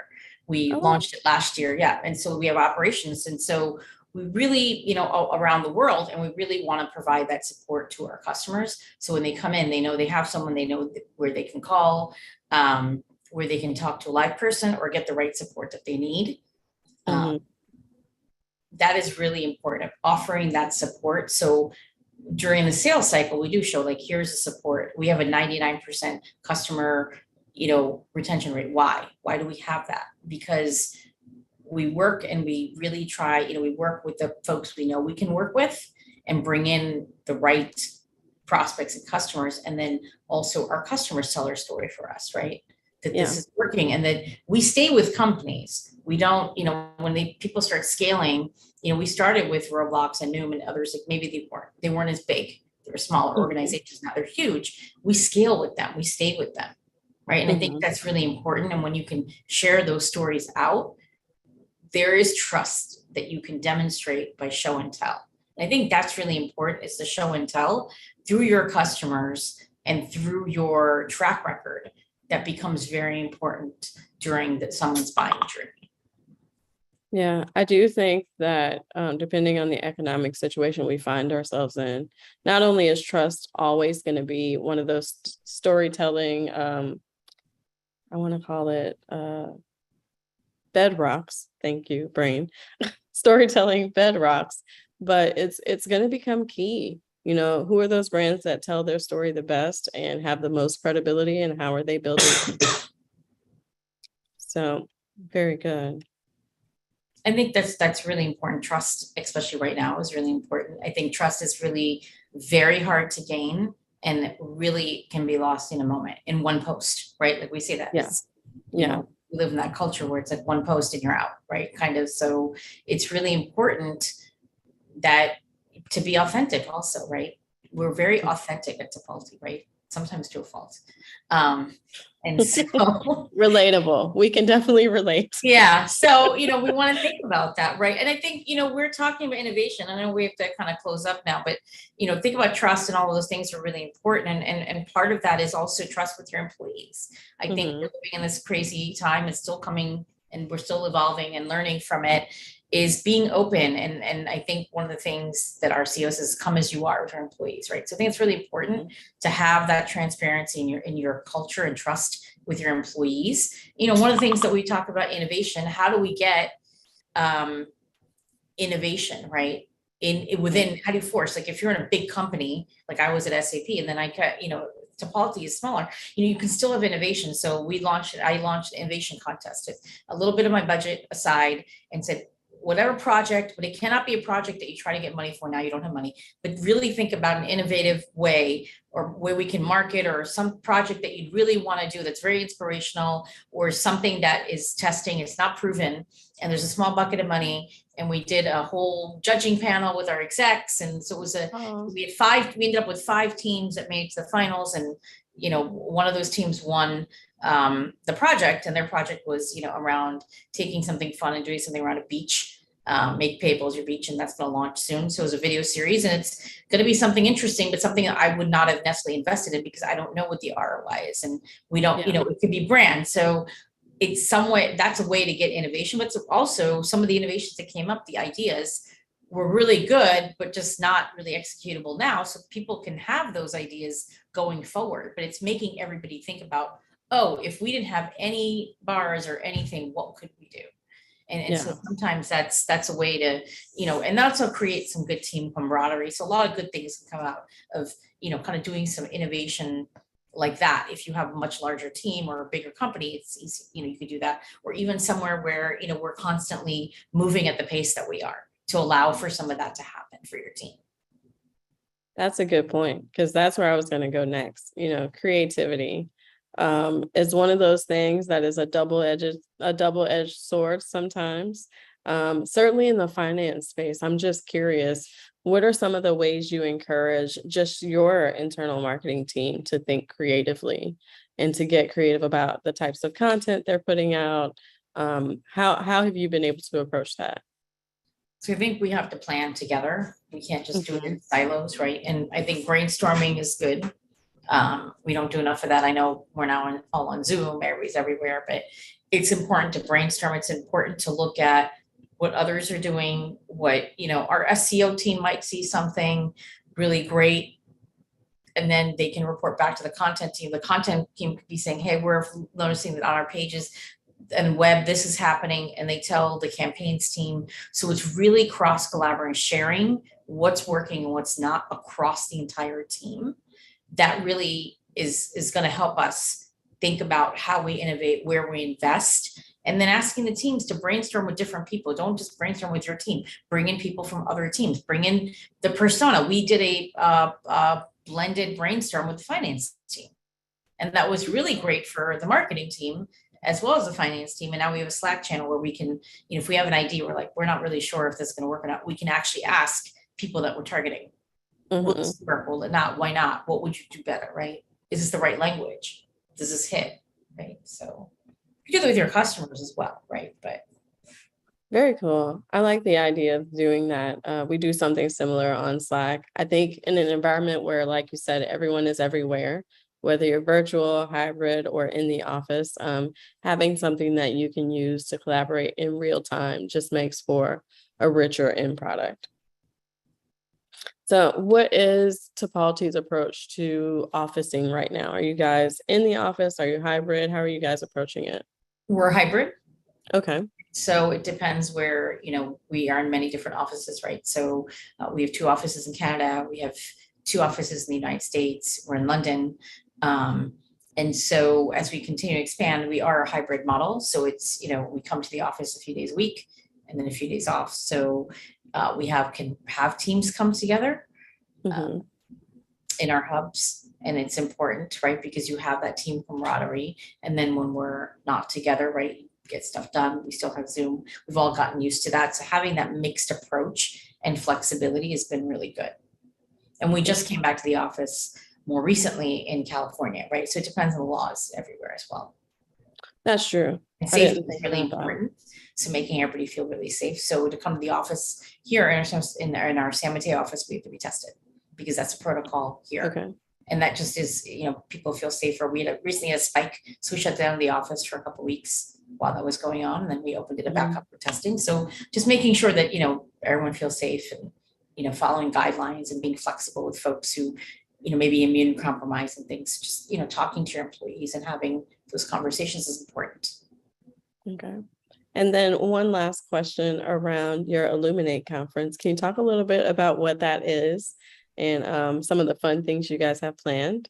I would love to. So Illuminate is our annual conference. We had our first one last year. It was all virtual for obvious reasons. This year we're having a hybrid model. So our big opening keynote and everything will be on September 14th.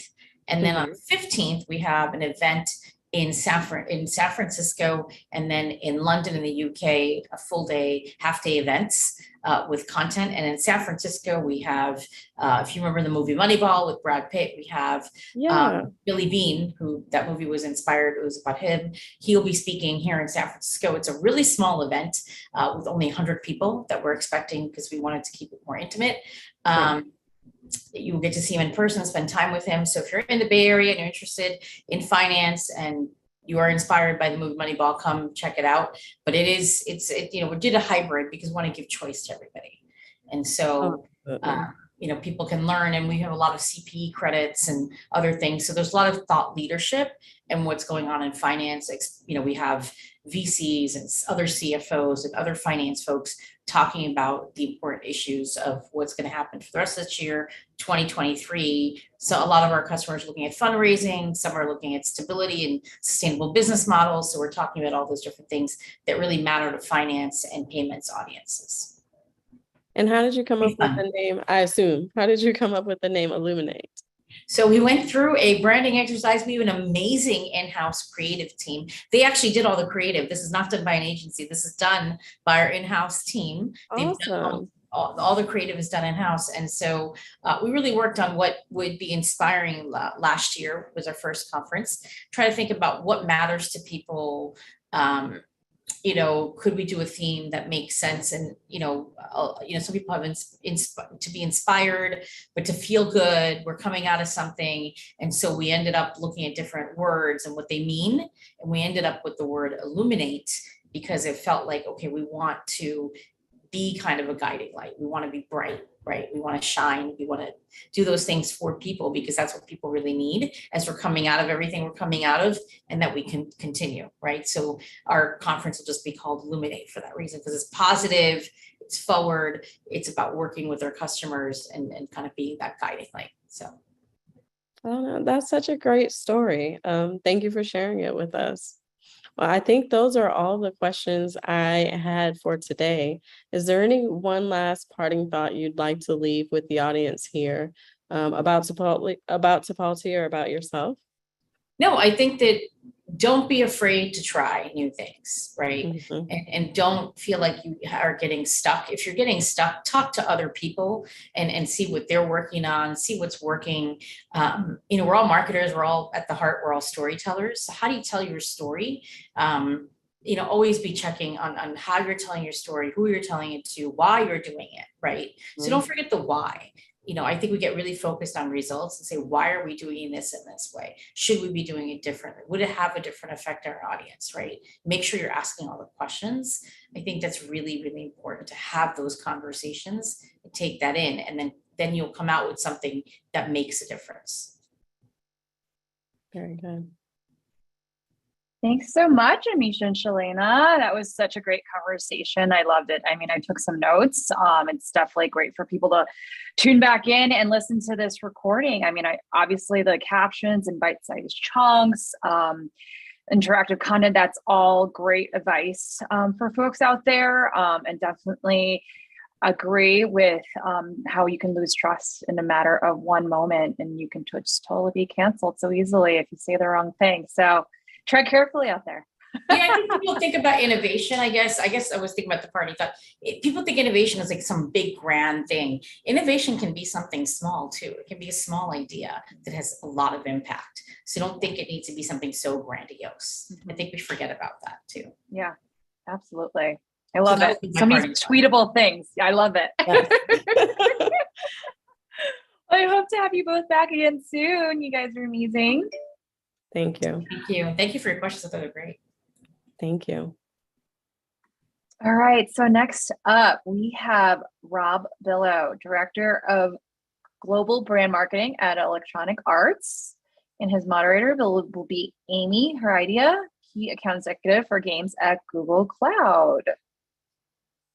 Welcome to the stage, Rob and Amy. Whoa, Rob, what a fun picture. Hey, Pearl. How's it going? Are you really in Stockholm? I am really in Stockholm. True story. Yeah, no, wow. It's so late over there. Thank you so much for joining us at this late hour. Oh, you're welcome. Yeah, there's nowhere else I'd rather be. It's good stuff. Oh, stop. Amazing. All right, I'll stop blushing now. You and Amy, please take it away. I'll be back in about 40 minutes. Cool. Hi, everyone, and good afternoon or good evening, Rob. Why don't we kick things off and start with you telling us a little bit about yourself and your role at EA? Sure. Thanks, Amy. Hi. So my name is Rob. I'm Director of Global Brand Marketing here at Electronic Arts. I've been at the company for, I guess, about 10 years now. I moved here following a role that I held at AKQA for a number of years. So I used to work in advertising. And whilst I enjoyed advertising a lot, largely because of the people I was working with and the kind of ludicrousness of that craft, I think that I was in need of trying not to always have to solve the problems with advertising, and thought, wait a minute, wouldn't we be better off if just the brand had made some decisions upstream that meant we didn't have to try and solve it in this way here in the kind of public eye? And actually, if we just developed a product which was closer matched to someone, then maybe this thing would stand a better chance of surviving. And whilst that was my naive thought coming into brand, clearly it's a lot more complicated than that. But nonetheless, that's the thing that keeps me going, is this idea that we have the opportunity as brand leaders to shape our brands in ways in which we believe are as informed as possible by the signals that we pick up from the market and the people and the audiences who we deem to be folks who may enjoy what we're doing, and then try to bring that to life in the products that we build with our studio partners, and ultimately speaking to people again on the other side when we bring them to market. And that kind of end-to-end experience is really fun. I really enjoy that process. It definitely keeps me going. So I guess that's probably why I've been here for so long. And also the cycles that we have at EA are long too, because our games they take a minute to build, like it's like a 3-year project. So there's always one more. It's like, let's do it again. And so off you go another 3 years. So it's fun times. And for anyone who follows EA, it certainly seems like there's no time to rest. You have your launch season, and then you're off to the next game. And just, I don't know when you all sleep. Yeah. And clearly, also for anyone who follows EA, your department is very successful because we've seen you from anything to the biggest video game in the world to winning Academy Awards to the list goes on and on. So very successful brand and company, and has been for quite some time. Yeah, I think that's one of the things which has certainly attracted me to EA in the first place, was the breadth of the portfolio and the fact that there is so much opportunity to do interesting work, no matter what floats your boat, whether it's sports or like shooters, if that's your jam, or indeed more like the marketing craft. So you mentioned the Academy Award. The team who did that, I mean, it was phenomenal what they did, and it was an idea that just came to be around telling stories about a horrific period in human history, but telling it in a very human way. And I thought they did a really fantastic job in bringing that to life. Definitely, there's something for everyone. Yeah. So we talked beforehand a little bit, and one of the things I thought was so interesting was we talked about it's one thing to define and determine the brand, and there's people who are experts and about it and are making very well educated decisions. It's another thing entirely to convince the rest of the organization, both up the chain and down the chain, to come along with you.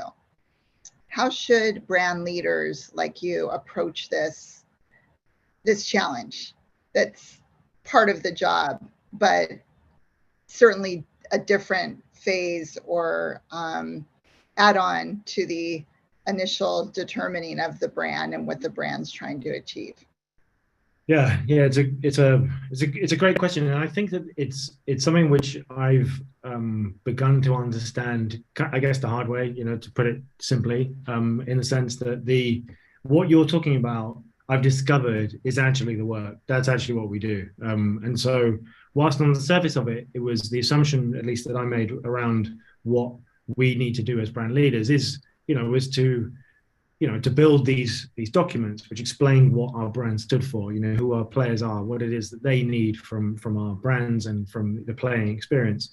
But through over time, I gradually learned that it actually, sure, you need to do that, and you don't just need to do that, you need to do that with savage attention to detail, like really, really savage attention to detail. We pride ourselves on my team of being utterly savage with each other. And if anything is even remotely fluffy or has any kind of marketing, jingle in there, then it's cut. It's like, no, that's not going to stand up. It needs to be able to, whatever we produce needs to be able to bear the fiercest scrutiny possible. Because if it can't, then it's that trust actually that was being discussed on the previous talk internally gets undermined in a heartbeat. And sometimes that trust can be utterly destroyed, and it's going to take months to bring it back, or it can just be a case of death by 1,000 cuts. If our materials are consistently under delivering in terms of them being a bit too marketing fluff and not really enough real stuff which people can use and action upon, then over time people just lose. They're just like, oh yeah, those are the marketing goons. They have pretty pictures and nice decks, but they don't really know what they're doing. And so getting really, really savage raw materials is kind of step one. And that's kind of table stakes. And that's kind of what I thought you had to do. But actually, it's ensuring that once then we go to our internal partners with these materials, that we're going to be able to sell them, and they're going to be able to stand up to tough scrutiny and justify tough questions. But also to be able to defend us against the organization potentially wanting to make short-term fiscal mindset-led decisions rather than long-term brand building decisions, which is obviously what we want them to do. And so I guess like 20% of the work is building those materials, but then the other 80% of the work is working with people to help them use them in ways that they can do their best work, out the back of it. And ideally feel like we weren't even in the room. They came to this realization about what they needed to do with the brand without us even being there.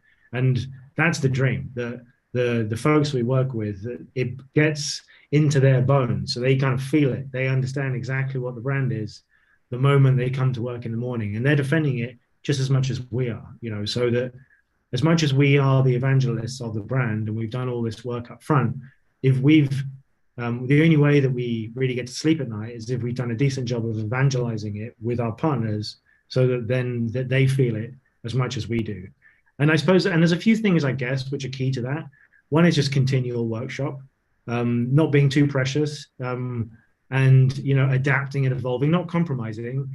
I'm very clear about that. Compromising is bad, but adapting and evolving, sure, yeah. Like we have to be open. We have to understand. It's like, we missed that, or okay, there's a new signal emerging here in our audience that we need to understand and potentially need to work with, not necessarily react to, but work with. And so that ability to adapt and evolve is tremendously important as part of that process. But yeah, ultimately, I think that the key here for us is to not be the guardians of documents, not to be librarians, but to be active workshop leaders and participants with the partners who we work with downstream.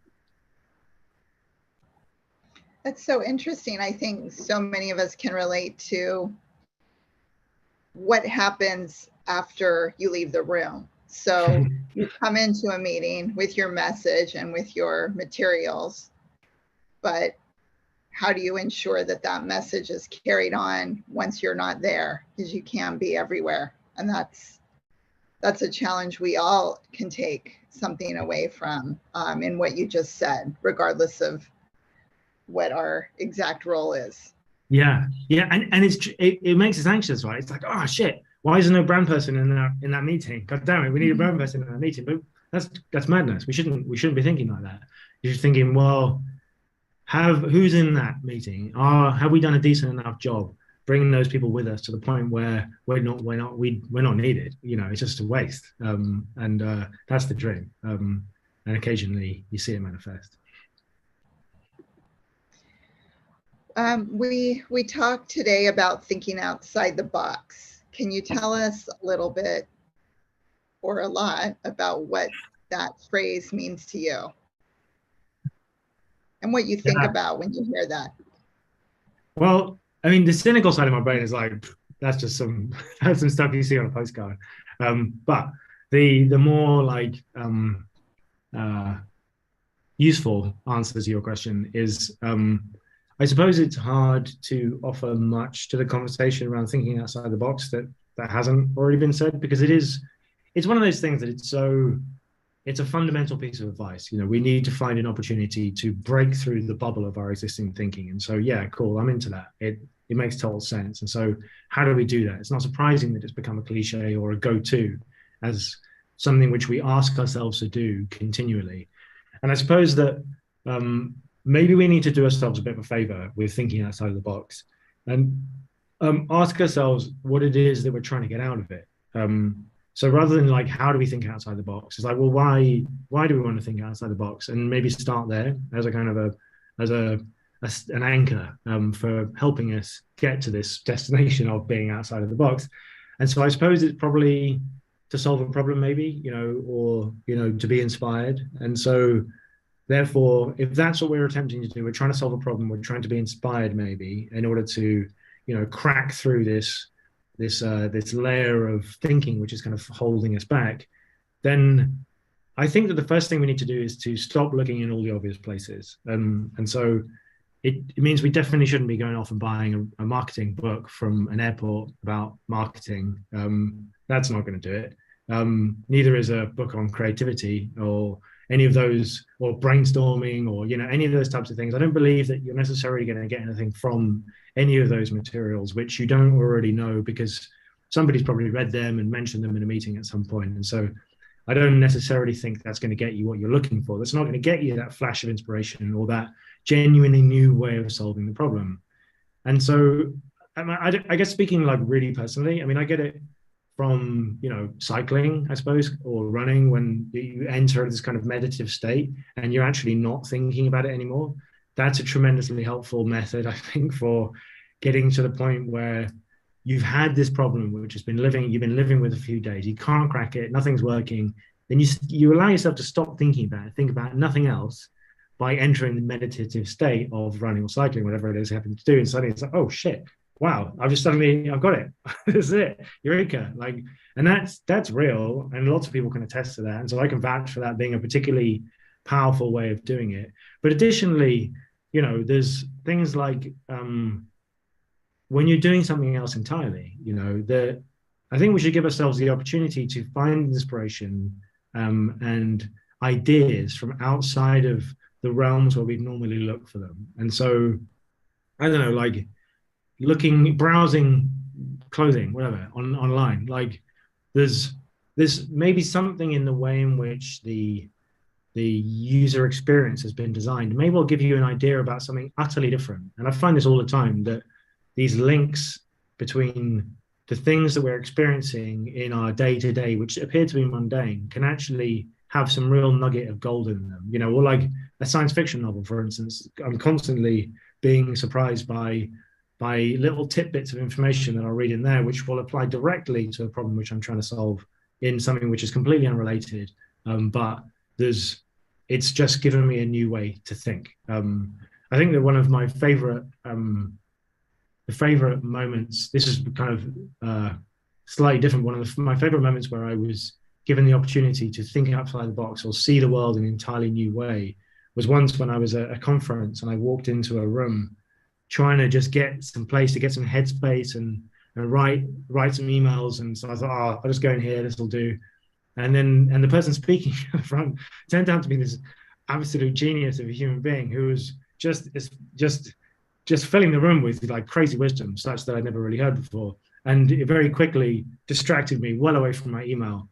And I was given just this brain dump of like life-changing advice. And I suppose it was just giving yourself the opportunity to put yourself in places where you shouldn't be. And by doing so, I would argue, inevitably, ideas which wouldn't have come to you had you been within your normal bubble. And I think it's really simple as that. Super, super helpful. And just to summarize, some of your best practices are: ask yourself why you need to think out of the box. Don't look in obvious places once you do. And then talking about some methods of attaining that state of creativity and inspiration. And I couldn't agree more. Sometimes you are trying so hard to solve a problem or answer a question, and you just can't get there until you remove yourself from that situation and are no longer trying, and it'll come to you. Yeah. So that's very powerful advice.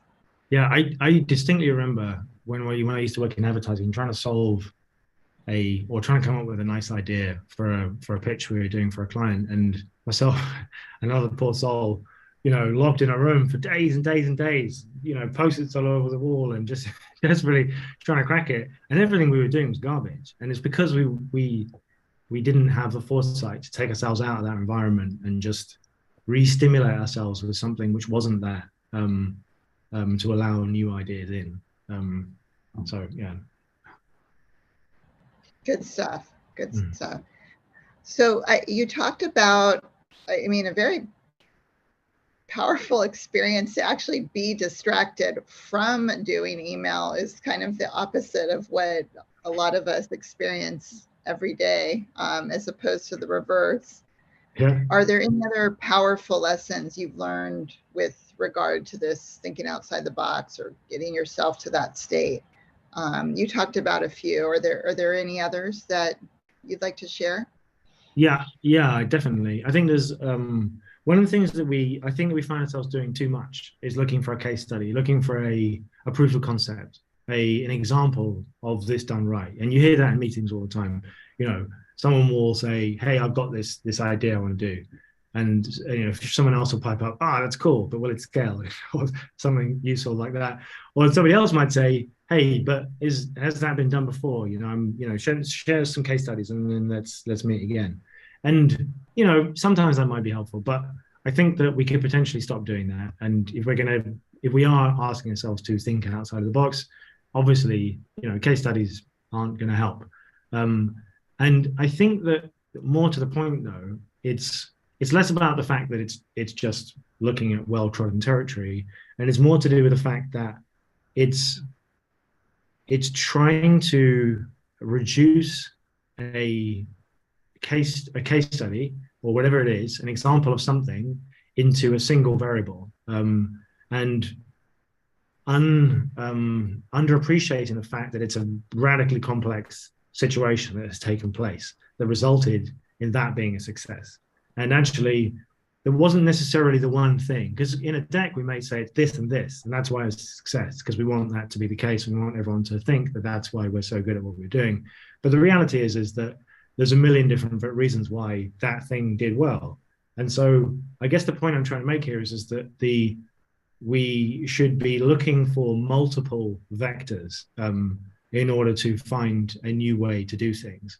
And so I can relate it back to this chap Francis, who I wish I could recall his last name, because I'd like to name check this guy, because he's changed my life with this one piece of advice he gave me once. So chap Francis, he used to build computers for me back in the day. Or, you know, I used to buy computers from him, and, you know, he built them from stuff.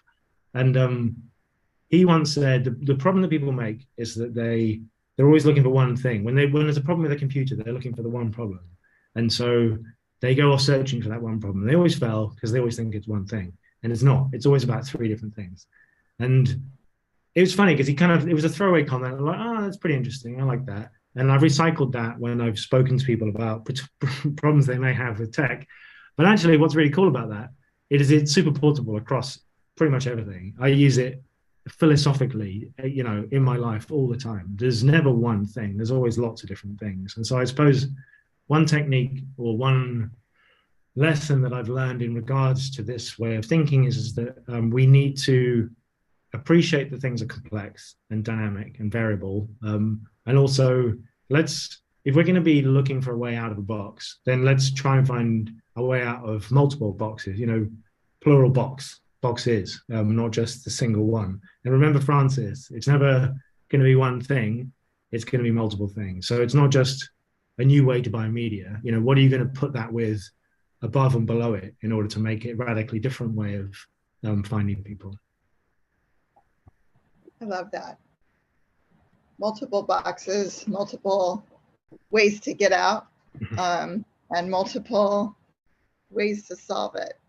Yeah, and importantly, it's, you know, Amisha on the previous talk, I think she said a thing toward the end about how we expect innovation to be this big thing, and I think that's half the problem again with this same topic. It doesn't necessarily have to be, you know, and so often we'll discount a small. The lovely thing about having like this multiple box approach is that actually you can use them a bit like Lego, right? It's a thing. Okay, that might make a small difference. That might make a small difference. That might make a small difference. But all three together, that's profound now. And so rather than looking for the one thing, you look for a series of things which collectively become something great. Agreed. I also, just going back to your earlier point about the case study, I think it's just very, especially with all the changes we've seen in recent times around social media and things, that if you think about some of the best ideas there ever were, and you think about the case study idea, they just seem like such a polar opposites. Right. Yeah. But yet that's where people want to go, and that's maybe we just are drawn to our comfort zone. So I really like the point about I think you said it. I think we can stop doing that. So that's fine. Yeah. When you and I spoke a couple days ago, we talked about some of the discipline required in brand management and brand building. Do you want to say a few things about that today? Yeah, I mean, the disciplines are, yeah, I mean, I guess it's thick skin, is required when building brands. I think that we're so often wrong, particularly when we're kind of building our initial positions on things and attempting to maybe grow in an authentic way, and so there's so much opportunity to be wrong. And so allowing yourself to be okay with being wrong a lot, I think is really valuable as part of the discipline. But then also, as I said, kind of towards the top, I really truly believe in standing by it. Once you've found a position, stand by it, fight for it, make it count, make it really meaningful. And the more work you do up top to make it meaningful, the better chance you have of being able to stand by it and making it count when it counts. I think that the one thing which was thrust in my face once was that I realized that I was using data too much to prove myself right. And actually, the funny thing is I discovered this because I noticed somebody else doing it a lot. I was like, this guy always using the data to prove himself right. There's always that bit of data, like, what is it, lies, and data, or I can't remember, something along those lines. And then I was like, wait a minute, do I do that? And then I started to look back at all of the work that I produced over the last 5-6 years. And I'm like, oh, wow, yeah, I really do that. I always do that. Countless emails in my sent box of like, hey, analyst friend, do you have anything which proves this? Yes, cool, here you go, wicked. That's going to go in the deck. And did that all the time. And that, I initially kind of brushed it off as like, well, I guess that's what we all do, whatever, But then then it struck me there's actually an opportunity here. And actually, there's a best practice that we can all fold in, at least I choose to now. And that's to, once reaching a hypothesis about what we believe to be the right way to go, the right thing to do, the right insight, whatever, rather than looking for data to prove us right, let's look for data to prove ourselves wrong instead. And spend some time with some really smart analysts to just completely decimate the position that we just pulled together. It's pretty intense experience to go through, but so good, and always lead to something interesting, and always kind of, sometimes actually really strengthens it. It's like, oh wow, actually, we got to completely bang on. This is perfect. But a lot of the time it doesn't. Most of the time it doesn't. And I think that that's one of the most transformative things which I've begun to do with my own work. And I think it's a thing which I was exposed to. Occasionally you're hit in the face with your own bias or your own bad practice, or your own whatever it is. And there's an opportunity to learn. And for me, this one was really important because it's given me a thing that I now use all the time to make the work stronger. Before I comment on that, I just want to remind everyone that if you have any questions for Rob, please feel free to drop them in the chat and we can take those. That strikes me as very brave and very difficult and challenging to try to prove yourself wrong. I think we all tend to have moments where we have happy years, and it really, we, just as humans, we do want to have support for our ideas and feel good about our ideas and our contributions. So do you have any advice for the participants on how you really approach that honestly and truly to really look and see if there's data out there, or there's another way of looking at it that would cause your idea to be wrong? That strikes me as something that's probably a lot easier said than done. Well, proving yourself wrong. Correct. Yes. Well, actually, it's incredibly easy. Because it's I realize it's just the way in which I formulating the questions to the analyst. There's I think that there's ways in which we prime questions that we almost give the answer in the question all the time, and we do this with each other all the time. It's just part of being a human, I guess. But that needs to be stripped out of when asking questions of our partners and in the analytics departments.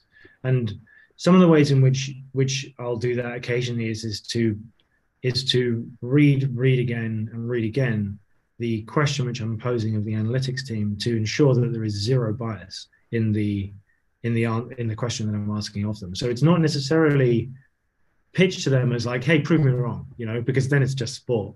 And they'll try to do it, and they'll probably be able to do it. So it's more about like, how can I phrase this in such a way that it's pretty clear that I just need some analysis on this data set in a completely impartial, objective way, which we can then look at together and then imprint the thesis that we held previously and see if it still held up. And if it does hold up, well, that's interesting. And then I suppose then the next step is there any other data out there that we can look at which may well fly in the face of this? And I guess one of the rationale for doing this is that inevitably I find that in order to bring others along, particularly if the thing we're proposing is seemingly harebrained and has no case study or proof of like, hey, there's no way this is going to work, then I genuinely think it helps tremendously to be able to say, well, we've looked at it from every direction actually, and this isn't just some harebrained idea. There's a number of ways this could go disastrously wrong, and it looks like this, but there's also tremendous upside over here. So I find that it allows the room, because ultimately this is information which is going to enter a deck, which is going to help guide others to join us in whatever decision we're trying to get made. And so, but I think it helps the room to observe it in an objective fashion as well, and rather than feeling they're getting hoodwinked by some devious brand people who just want to get their own way. Right. Yeah, it's excellent. And if you've already thought of things and solved things that others will be concerned about, there's something very powerful in that, as opposed to trying to solve it in the moment in real time. Right. Yeah, fully. And it kind of levels things a bit, right? It's like, oh, okay, cool. We're actually having a proper conversation about this. It's not just, meeting sport or whatever the other version of this is. I don't know it has a name, but it's not that, right? And it's then it can be, then we can all come into it feeling like, oh yeah, cool. This is a collective thing that we are informed about, and that's more exciting, and potentially triggers others to layer in their own creativity on top of it as well, because they're given the opportunity to see the whole picture as opposed to just this very biased side of it. Exactly. Rob, is there anything else that around best practices that you tend to rely upon or apply that you'd like to share? I think it kind of relates to potentially to the previous question a little bit, in the sense that there's no such thing, I don't think, as an expert. I mean, some people are more informed than others, but expert is such a moment in time. You might be an expert at something for a minute, and then pretty quickly that dates, and you're not anymore. So it's really nice, I think, and healthy to accept that we're probably wrong most of the time, and we should just sort of relish it and farm for it a little bit. It's like, tell me I'm wrong. Please tell me I'm wrong. That, like, finding that more. And ultimately, if we're going to cling to anything, though, and I do believe we need something. We need something to stand on, because I don't love the idea that we're all, I certainly am not advising a position of just being, flimsy on all things. On the contrary, I don't believe in that at all. I think that, but if we're going to cling to something, let it be authenticity, You know, I don't know whether you've ever noticed or whether you've ever put yourself in the position where you are trying to present something that you don't fully believe in. I have, and it's horrible. And I realize I can't do it. Like I can't actually perform. I can't do my job properly. If the things which I'm presenting as something which we should do, I don't fully believe in it. And it has to be fully believed in it as well. And so I suppose this is what gets me to this thing about authenticity. And I think that if we lead with authenticity always and wear it proudly, defending it with our life, it makes us, it doesn't just make us better at our work, it actually makes us happier in life too. We wake up and feel better about what we're doing day to day because we know that we're being authentic. We know that we're not allowing ourselves to be chiseled away in a way which makes, I don't know, wasn't worth giving up that ground, because they give up the ground because you're wrong. There's nothing wrong with being wrong. Wrong's fun. But remaining authentic, that's something to believe in and to cling to. And I strongly believe in that as being a kind of a guiding force at all times. I love that. I think we talked about this. I always like to try to take away at least one nugget from everybody I hear speak. And for me today, I think cling to authenticity and wear it proudly would be something that I'd like to remember for a long time. And I love that.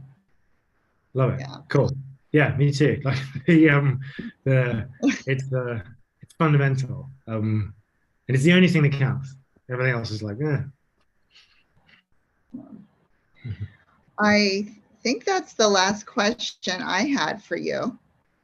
Is there anything else, Rob, that you'd like to share with the group before we wrap up? No, I don't believe so. Only to say thank you, Amy, for taking the time to have this conversation with me and pulling together these nice questions. It's been fun. Yeah, thank you so much. It was fun, and I appreciate your authenticity and giving us all some important things to think about. Likewise. Thank you so much to Robert and Amy. Yeah, brand authenticity is a big conversation this year, along with Metaverse and TikTok and all those other things. But yeah, we're open. We are going to be in LA in a couple of weeks, and that's going to be one of our big conversations. Our opening panel with at our event there. So we've gotten some great nuggets on your thoughts on it. So I love it. Are there any in-person events you're planning to attend in Q4? I know you were at Cannes Lions, Robert, so it was great seeing you there. Yeah, that was a lot of fun. It was a great reminder of why that stuff's important. As much as I don't know, I think we got a bit used to it. All of the South Bys and the Cannes is like, oh God, another one. But like not going for a bunch of years and then going again, it's like, oh yeah, I love this. This is great. Mm-hmm. Yeah. It's that just I don't know. I think my favorite thing is the coming home and just joining up these kind of networks of conversations and little bits I've heard here and there, and then kind of forming these new new ideas that yeah. It's never one thing, right? It's a collection of all the bits of stuff, all the conversations Exactly. and things that join up on the way home. I love it. Yeah, I was constantly late to my next meeting or engagement because you run into people in the streets and you start conversations and you get so excited to see everyone again. It was an amazing cluster of the brightest minds in our industry. So yeah, really cool, really fun stuff. Well, thank you so much to Robert and Amy for joining our stage today. Hope to see you both again soon, virtually and in person, of course. So yeah, that's the end of the day. Thank you everyone for joining us and tuning in. Big shout out to our speakers, our sponsors, our audience. Be sure to check out the Brand Innovators website and learn about all our upcoming events and many others to come. So have a great rest of your day.